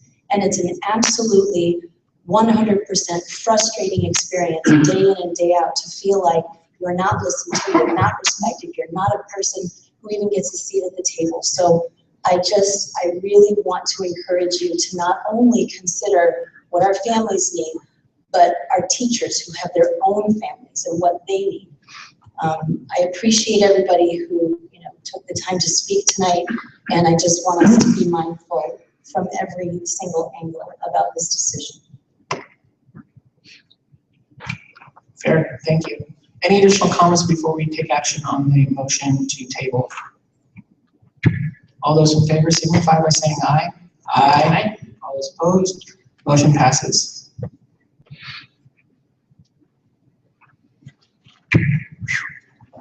Next agenda item is presentation and approval of the standard evaluation system for teachers. I'd like to invite Dr. Boyle. Yes, Dr. Susan Lugo, Regional Director of Human Resources, and Mr. Eric Dupin, Director of Curriculum, will present an update on the standard evaluation system for teachers.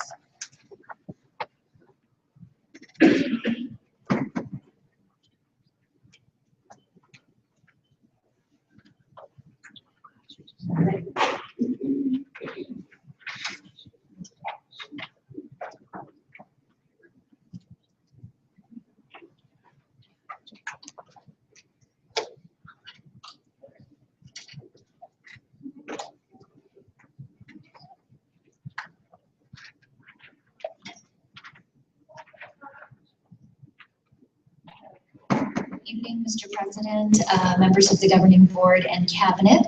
Thank you for having us back again this evening to share with you some updates on our standard evaluation system.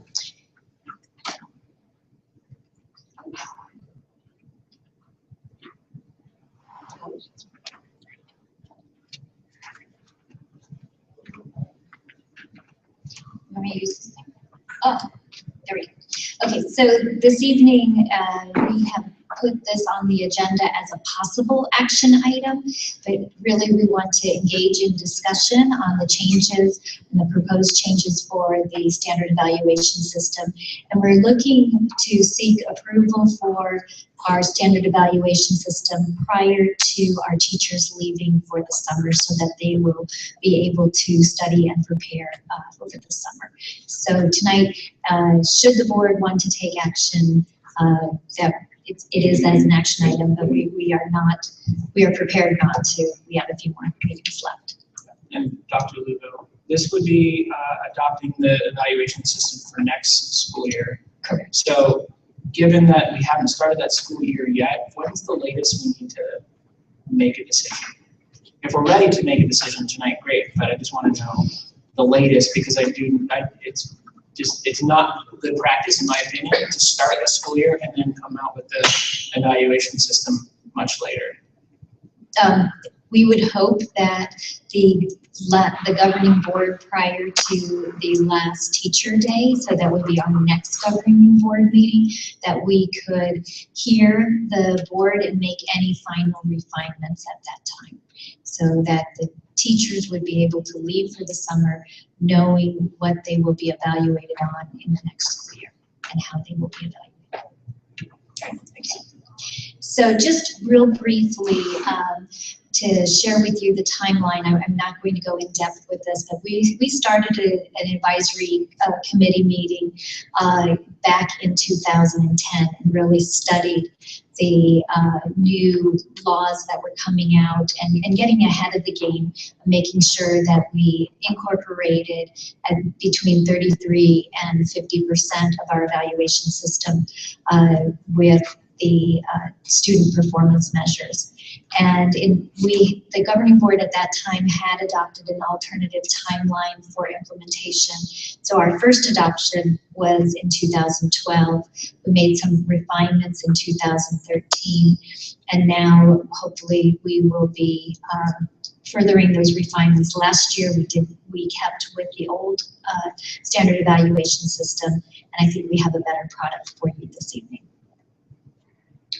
I always like to show this slide. I know you're probably sick of it by now, but it's really the goals of the teacher performance of the evaluation system is to improve and maintain instructional strengths. And that's really what we hope that this tool will do and help teachers see how to get to the next level. One of the questions that we had with the two-year transition of the school letter grades and AZ merit was, is it allowable to put AZ merit assessments on hold as well for our individual teacher evaluation performance. And we did receive from Dr. Metcalf at the Arizona Department of Education that they do believe that we can go utilize a 2-year transition period. So what that means for us is this year, the changes, it won't impact us. We're still using last year's Ames data. But for the next year, we will use other state level data such as the Azella assessment. So I'd like to invite Mr. Diaz up to share a little bit about the committee work. Good evening, Governing Board, Cabinet. I just want to talk a little bit about some of the background for the committee work that was done for here. You see the left side of the screen there talks about the steering committee itself and then the Danielson pilot. There were approximately 33 participants in the steering committee, and all in some way or another dedicated time to that committee.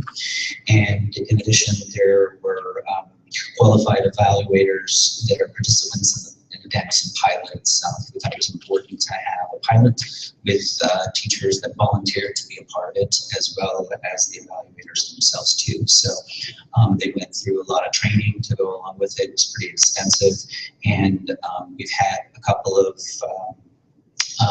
workshops and professional developments that have been very helpful too. So the timelines and the agenda topics there show that there's a lot of effort that's been put into this topic. So, committee reflections when we went through and we were talking about this. The framework itself, I went through it. I volunteered to be a part of it as well too.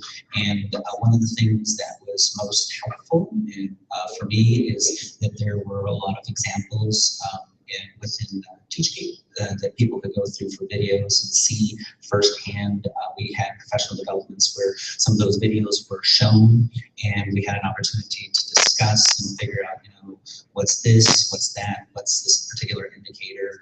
And it's very nice to see. It's sort of the equivalent of going and observing someone else's classroom, where you can actually see it happening. And they're real, actual classrooms. It's not something like the dog and pony show where they go and find the perfect person for the perfect type of attribute. There really were a lot of varying things on it that I found very valuable. It was like a real teacher and a real experience. So that was pretty helpful to me. And so it had the domains and stuff, and we started having a conversation about calculations as well too.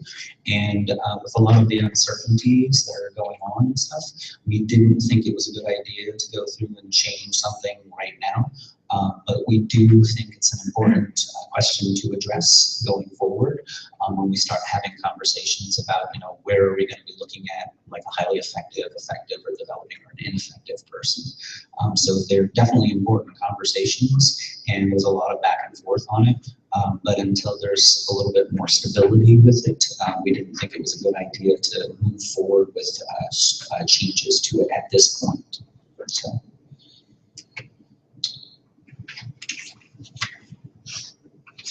I don't think that's me. Okay, thank you. So now I'd like to just take an opportunity to walk you through the instrument and give you a chance to ask myself and Mr. Diaz, Mr. Dupin some questions. I'm sorry, we had originally had another committee member who was going to share her reflections as well, but she took ill this evening. So in your instrument, where you see the table of contents, and then if you go to page 2, it shares with you just a little bit about what we're about, our guiding principles, and that we really believe in incorporating multiple measures. You can also see the pie chart for the evaluation distribution. You'll notice that 55% of the evaluation is based on the observation tool, and we are recommending the change with the Danielson 2013 model. That's a significant portion of the evaluation. 35% would be attributed to individual teacher level data in their classroom. Both Group A and Group B teachers have assessments, and with the option for Group A and Group B teachers to use student learning objectives.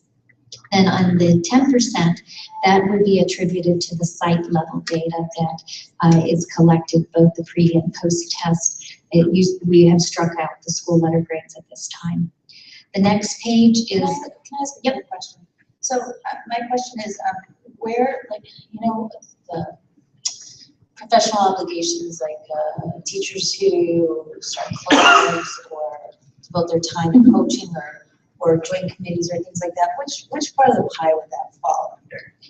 Okay, so the professional obligations, domain 4, are not considered part of the evaluated instrument that goes into the calculations. And I'll share with you a little bit on the rationale why that is not there. It is in here so that people see it.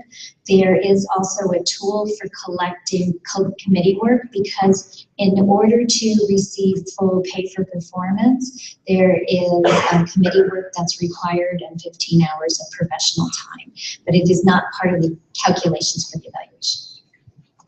Okay. And that's by attorney recommendation. So then the next page is just a narrative of what I just explained to you. Then you'll see Mr. Dupin's wonderful chart of calculations, where he's made that much more clear. And we can ask him to walk through those again if you'd like this evening. You'll notice, I'll just do it in a global. The observation portion is worth 64 points, which is 55% of the overall school. Then you have the school level calculations, that's the 10%, and that's worth 32 points. And that is based on both growth and achievement factors. And then the individual academic progress for group A teachers is 42 points, which is 35%. And the calculations are both on growth and achievement. And then group B is up to 20 points, which is also 35% of the total score. And again, that's growth and achievement with the option to use student learning objectives as well. So you can see the score in the bottom. This is what Mr. Diaz was talking about. There was much committee discussion was had about the overall score, the 75 to 100 being highly effective. The committee recognizes that as a very low bar, and we also recognize that the shift to the Danielson 2013 model will be a great learning curve. I had the honor of observing in my pilot team a very, very good teacher, Lisa Jacob-Eisen, who just did an outstanding job.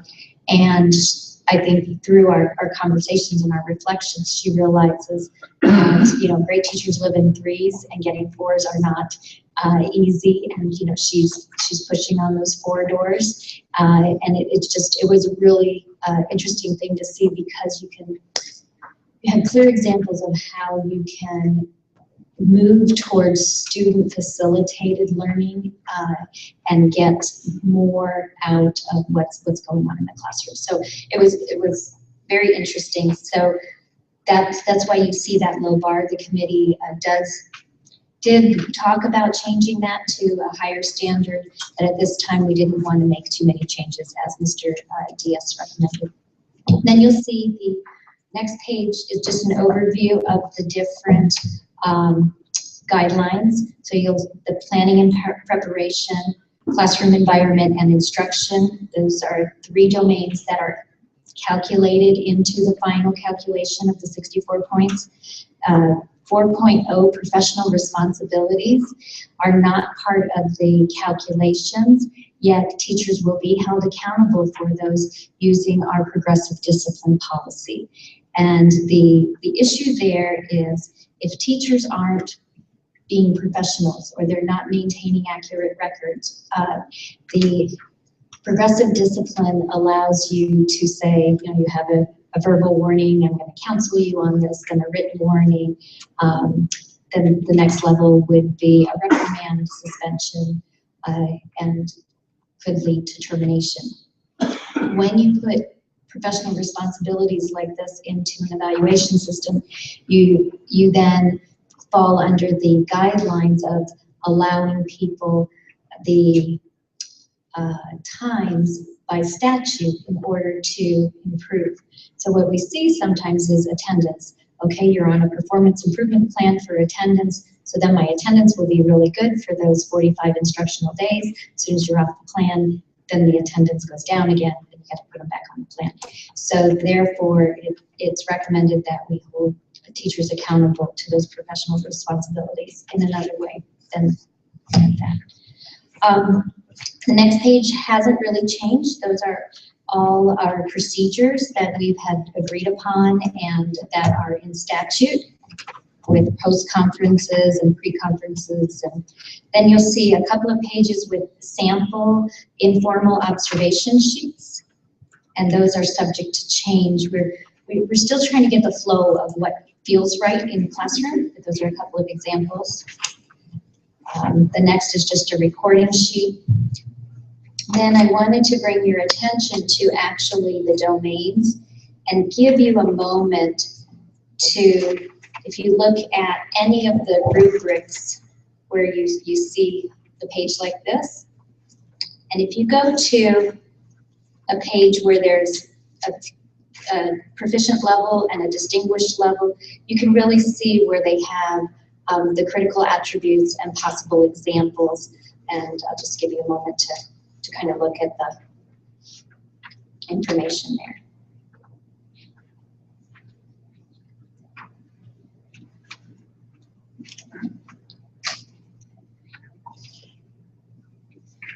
Dr. Lugo, I know you had mentioned your hope or desire to get this approved before summer so teachers can study this over the summer.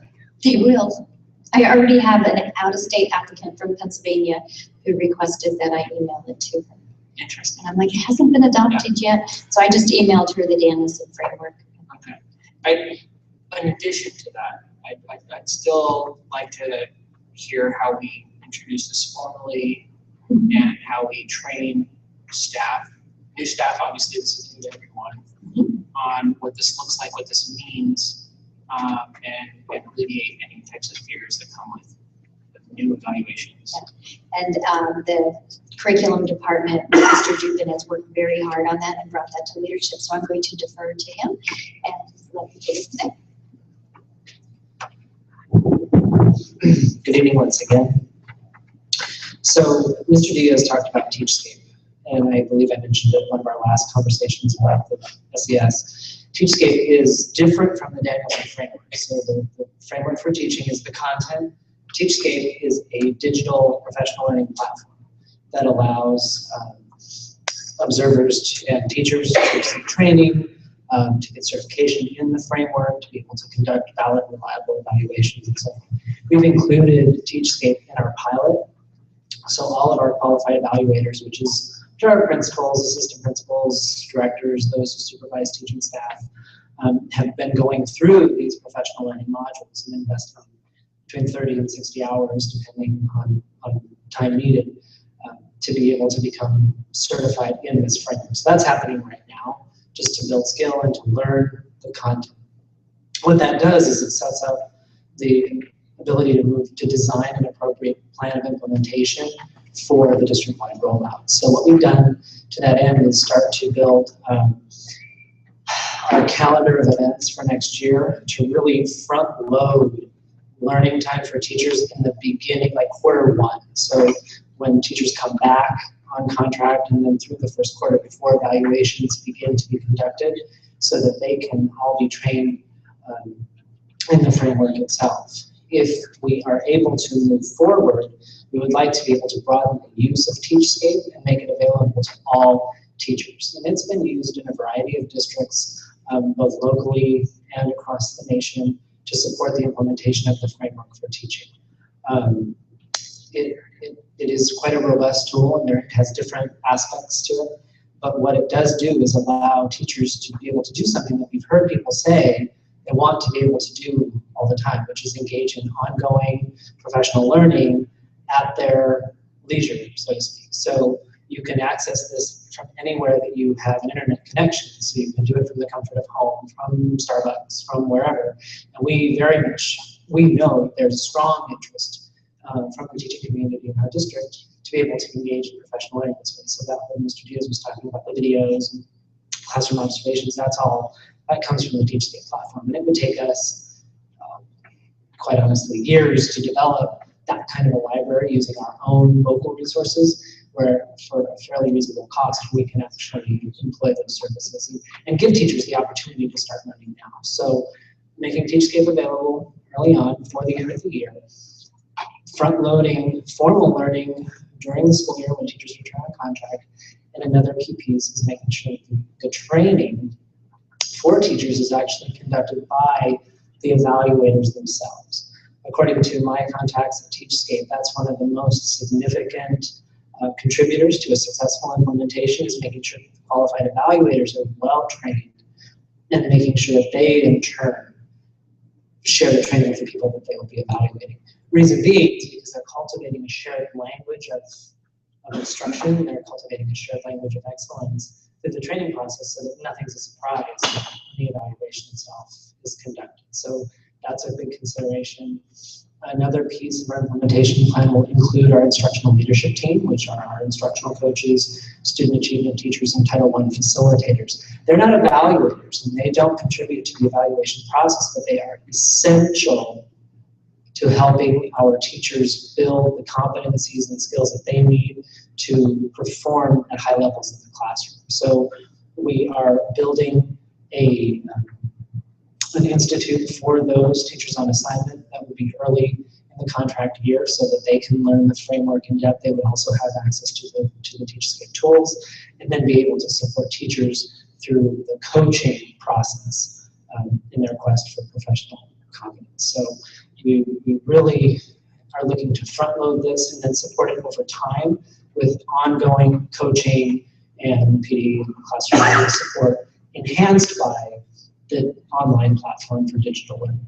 I will say in terms of your timeline question, to fully implement TeachScape, I need to be able to have a commitment, make a commitment with them by May 15th, because it takes 2 months to do the backside build, which means getting all your documents in the system, getting all your users in the system, getting all the parameters of operations set up. 2 months. And so May 15th gets us to July 15th, and the teachers are back. So that's kind of my timeline.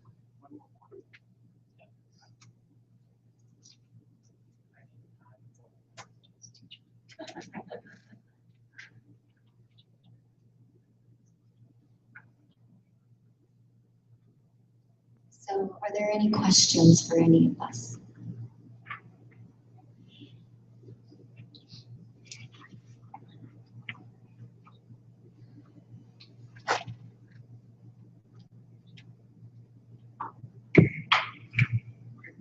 Do you want time to look over this and bring it back, or do you want to take action? I move the governing board approve the proposed standard evaluation system for teachers. Second. It's been moved and seconded. All in favor? Aye. Aye.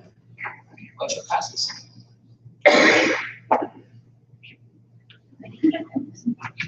Our next agenda item is the discussion and consideration of public access to recordings of governing board meetings.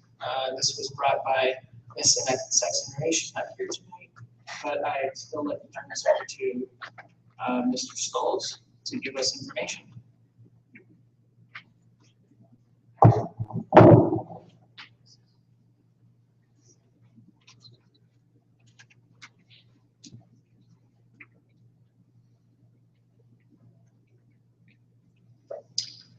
Thank you, Mr. President, governing board members. Thank you for giving me the opportunity to speak to you tonight.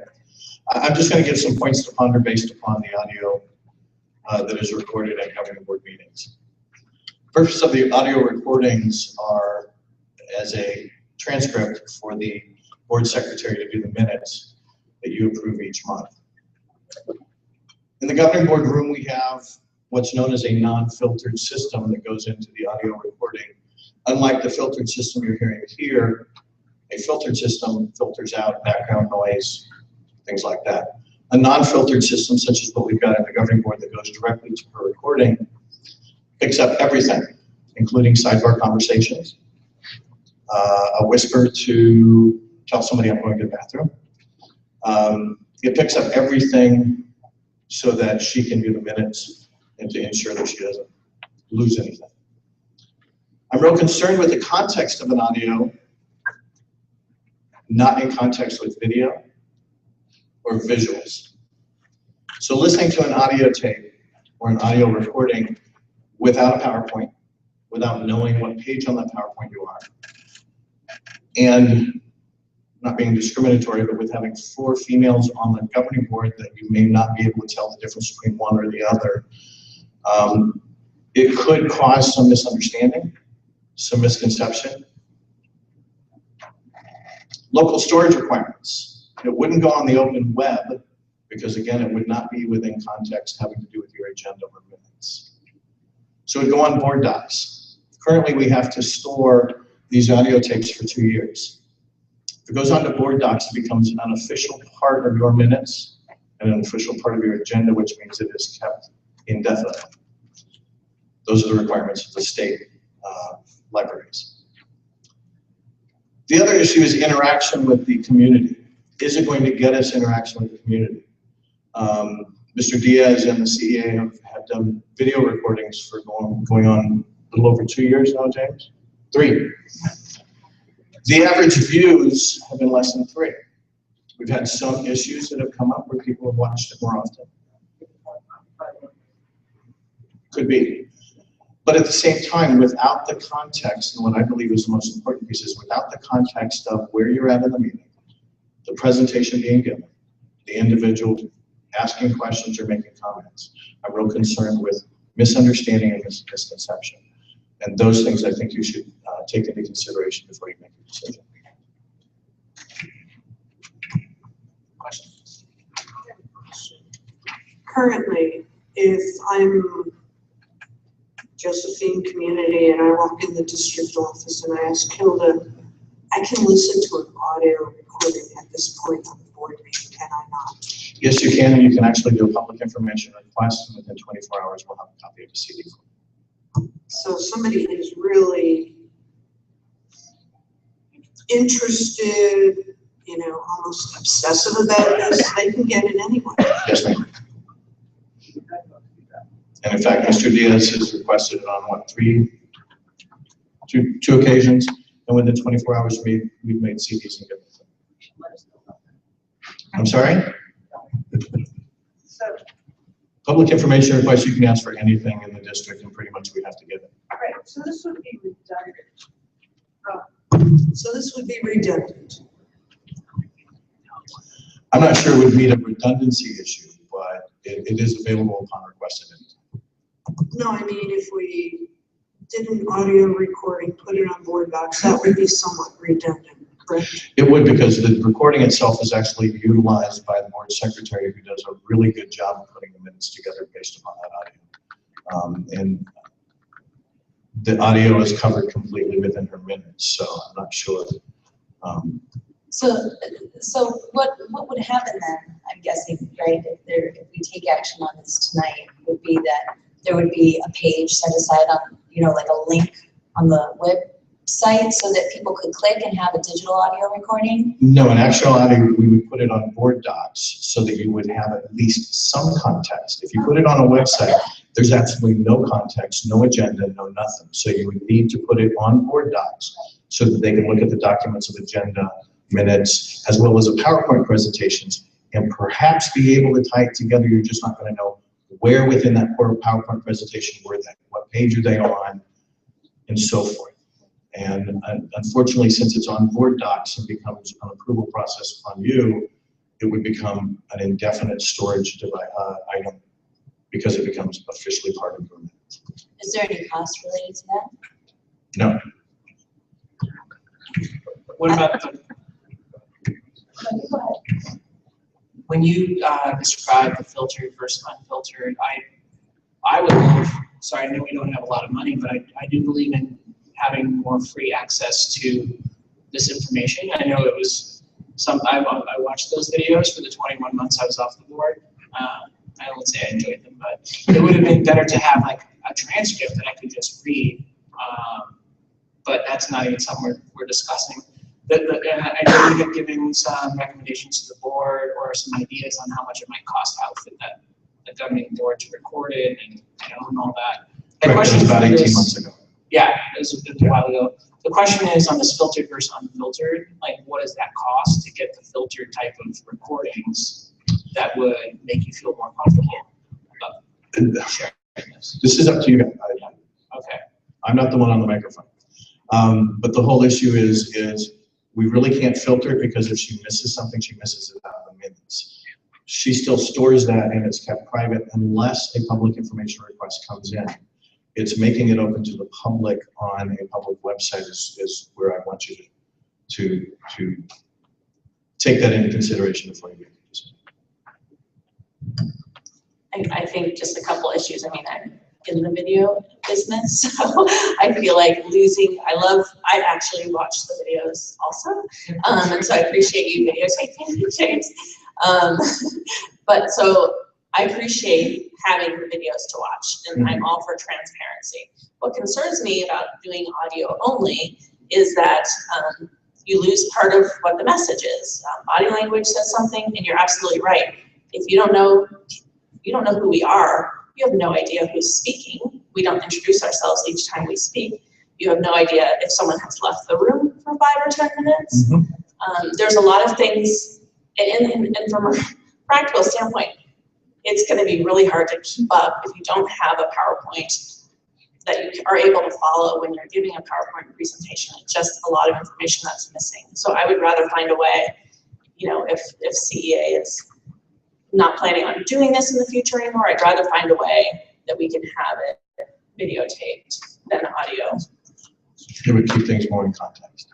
Yes, and again, because we have a new superintendent coming on, I would love to have her thoughts and opinion on this, on how to move forward with it. I mean, this is about us and accountability of us as electeds. And if we're not entertaining video at this moment, I think the question that I'd like us to consider is, do we make some sort of action to provide this, or do we just say no? I mean, we do have mechanisms in place where people can ask for it. It's a lot more intimidating, and I just don't know if that's. Is CEA planning on stopping the videos? So we have the videos available. You can, if you don't have a computer, you can go to a library. It might be intimidating for some people to go to a library, but not too many. If we have the videos, then you have everything anyway. Why would you go and just listen when you're, like Amy said, getting half of it?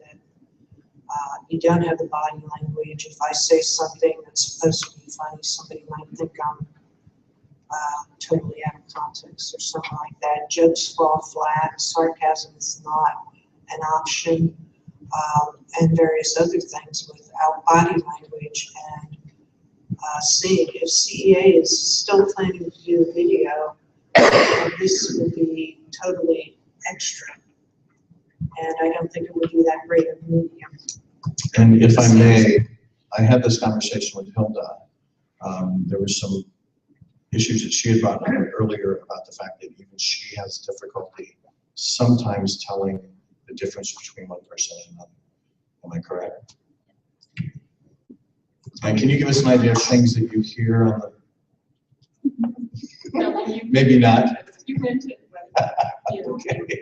You can hear some of the sidebar conversation sometimes. It is sometimes hard to identify who's speaking. So I'd like to, point out that, it isn't very many people, like you said, who asked for this. But it might be useful tool for those of us who actually do sit at the meetings, and it's usually the same dozen or 2 dozen of us to be able to go back and remember what exactly was said. So again, in the spirit of transparency and open communication, which we know has somewhat been a problem in this district, I personally support the idea of making these public. And again, for the 3 people out there who don't actually come to the meetings but are really curious about whatever decision we're making, I'm sure that they're intelligent enough that they can, do a little bit more research and figure out who voted for what or whatever. But for those of us who actually do go to the meetings and want to kind of, check. Right, of course, but I'm saying, yeah, exactly. So I mean, I feel like people are capable of being able to listen to something and follow along with the decisions that were made and the PowerPoints or whatever documents. I don't know. Again, in the spirit of transparency, I like the idea of audio being available, and I don't have a problem being filtered myself. I feel like this is something I signed up for, and I personally wouldn't want the perfect to be the enemy here. I don't know. I think creating more access to this. Look, it's a tool I could use. And the same thing. No, I don't know how people find these videos. I just know to like Google search CEA, Creighton Governing Board. It's a different source. I think there's a different credibility for people who are maybe less aware of how things operate here. But if there are any other comments before we do have one member of the audience who'd like to address us before we make potential action. I have just a question. So when you say you'd have to put them up, leave them up indefinitely on board docs, wouldn't that eventually become a storage issue? I mean, because audio does take up some space. It does. Eventually it will. We're nowhere near. We're less than 1% of our storage capacity at this point. And I'd like to, in keeping with context, again, for the board members, you have access to the audio tapes anytime you want them. At the same time, as a director of technology, I'm always very concerned with misrepresentation or misunderstanding of anything that we put up on the website, whether it be board docs or our own website. And I truly concur with the fact that maybe we need to review and go back to discuss a full video concept so that we've got true audio visual that gives the full context of everything. At the same time, transparency, and I apologize, whenever somebody says transparency, the hackles go up on the back of my neck because it's almost an intentional accusation. And I don't take it as such because I don't control these issues at all. It's just the audio tape was intentionally put into place for the minutes of the governing board. And if there's an issue with the minutes of the governing board, then we need to address that. Or a trust issue on the minutes of the governing board, then we need to address that. I just hate using the word transparency. Getting more interaction with the community, providing more information to the community is one thing. Saying it's transparency is a totally different situation. I apologize. Thank you. All right, let's invite James Diaz to share 5 minutes of his thoughts.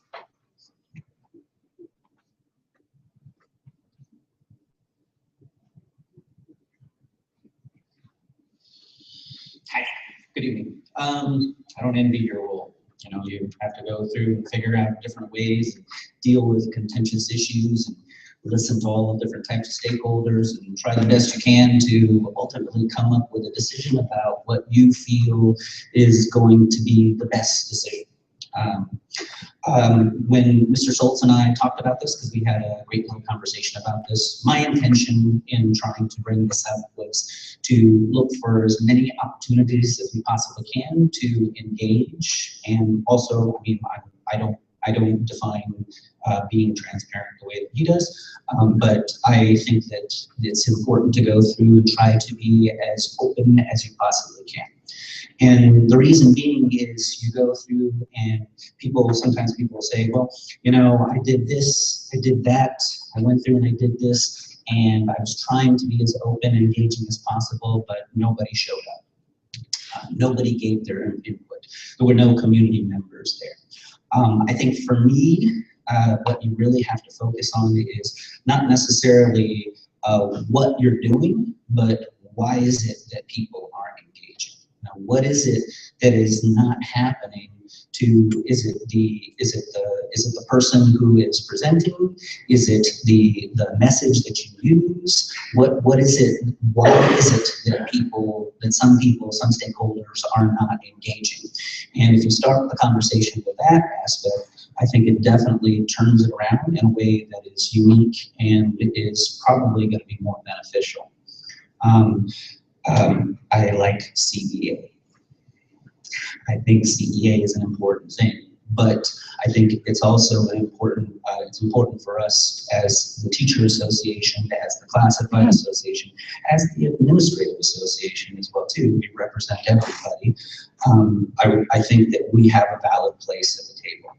Not everybody agrees with that. So that's fine, you know, everybody's entitled to their opinion, everybody's entitled to their perspective about that. I don't fault people for that.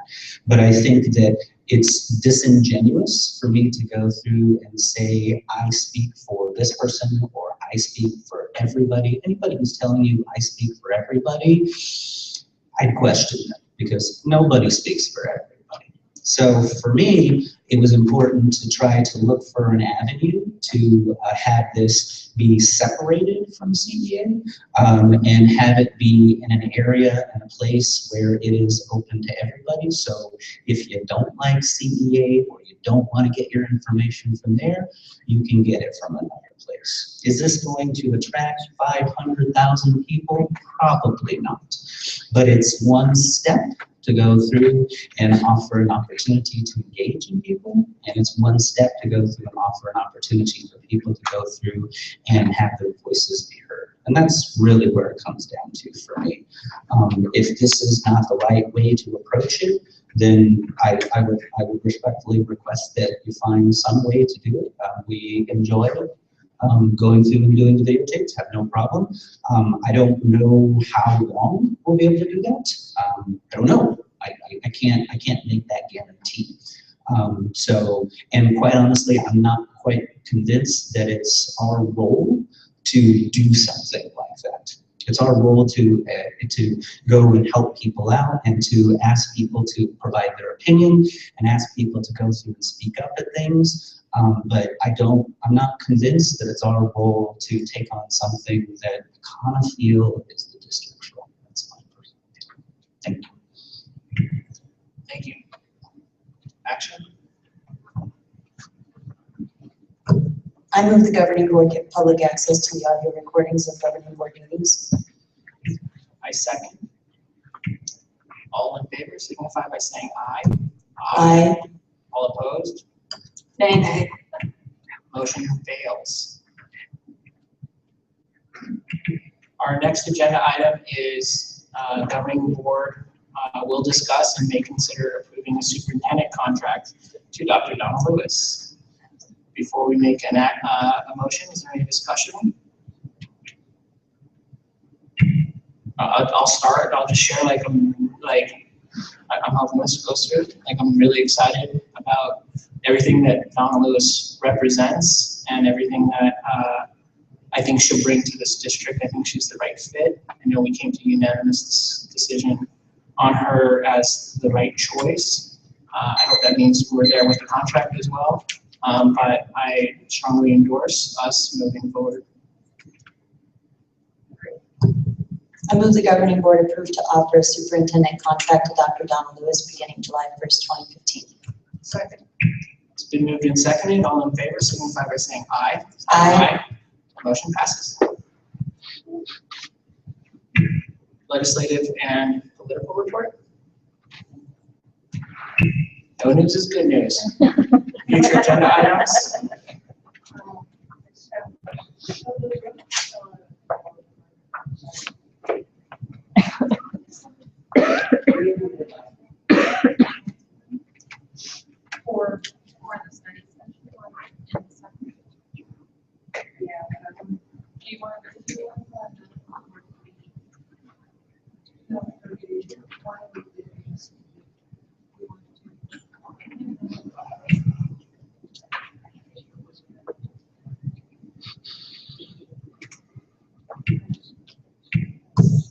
I have a couple. I'd like to, and I think this might even be able to be a board bulletin. Well, no, because I want it to be an action item. I would like to have an agenda item to see about the district putting out some kind of video recording that and see, if that would be something that we would be able to afford and maybe vote on. Again, to get that, it's all about perspective, right? And then I would also like to have an agenda item about the professional agreement that was discussed at Meet and Confer. And can you help provide some parameters on that discussion on the professional agreement? Well, there was a professional agreement that came out of Meet and Confer, and I'd like to see us vote on whether that would be adopted. Any other agenda items?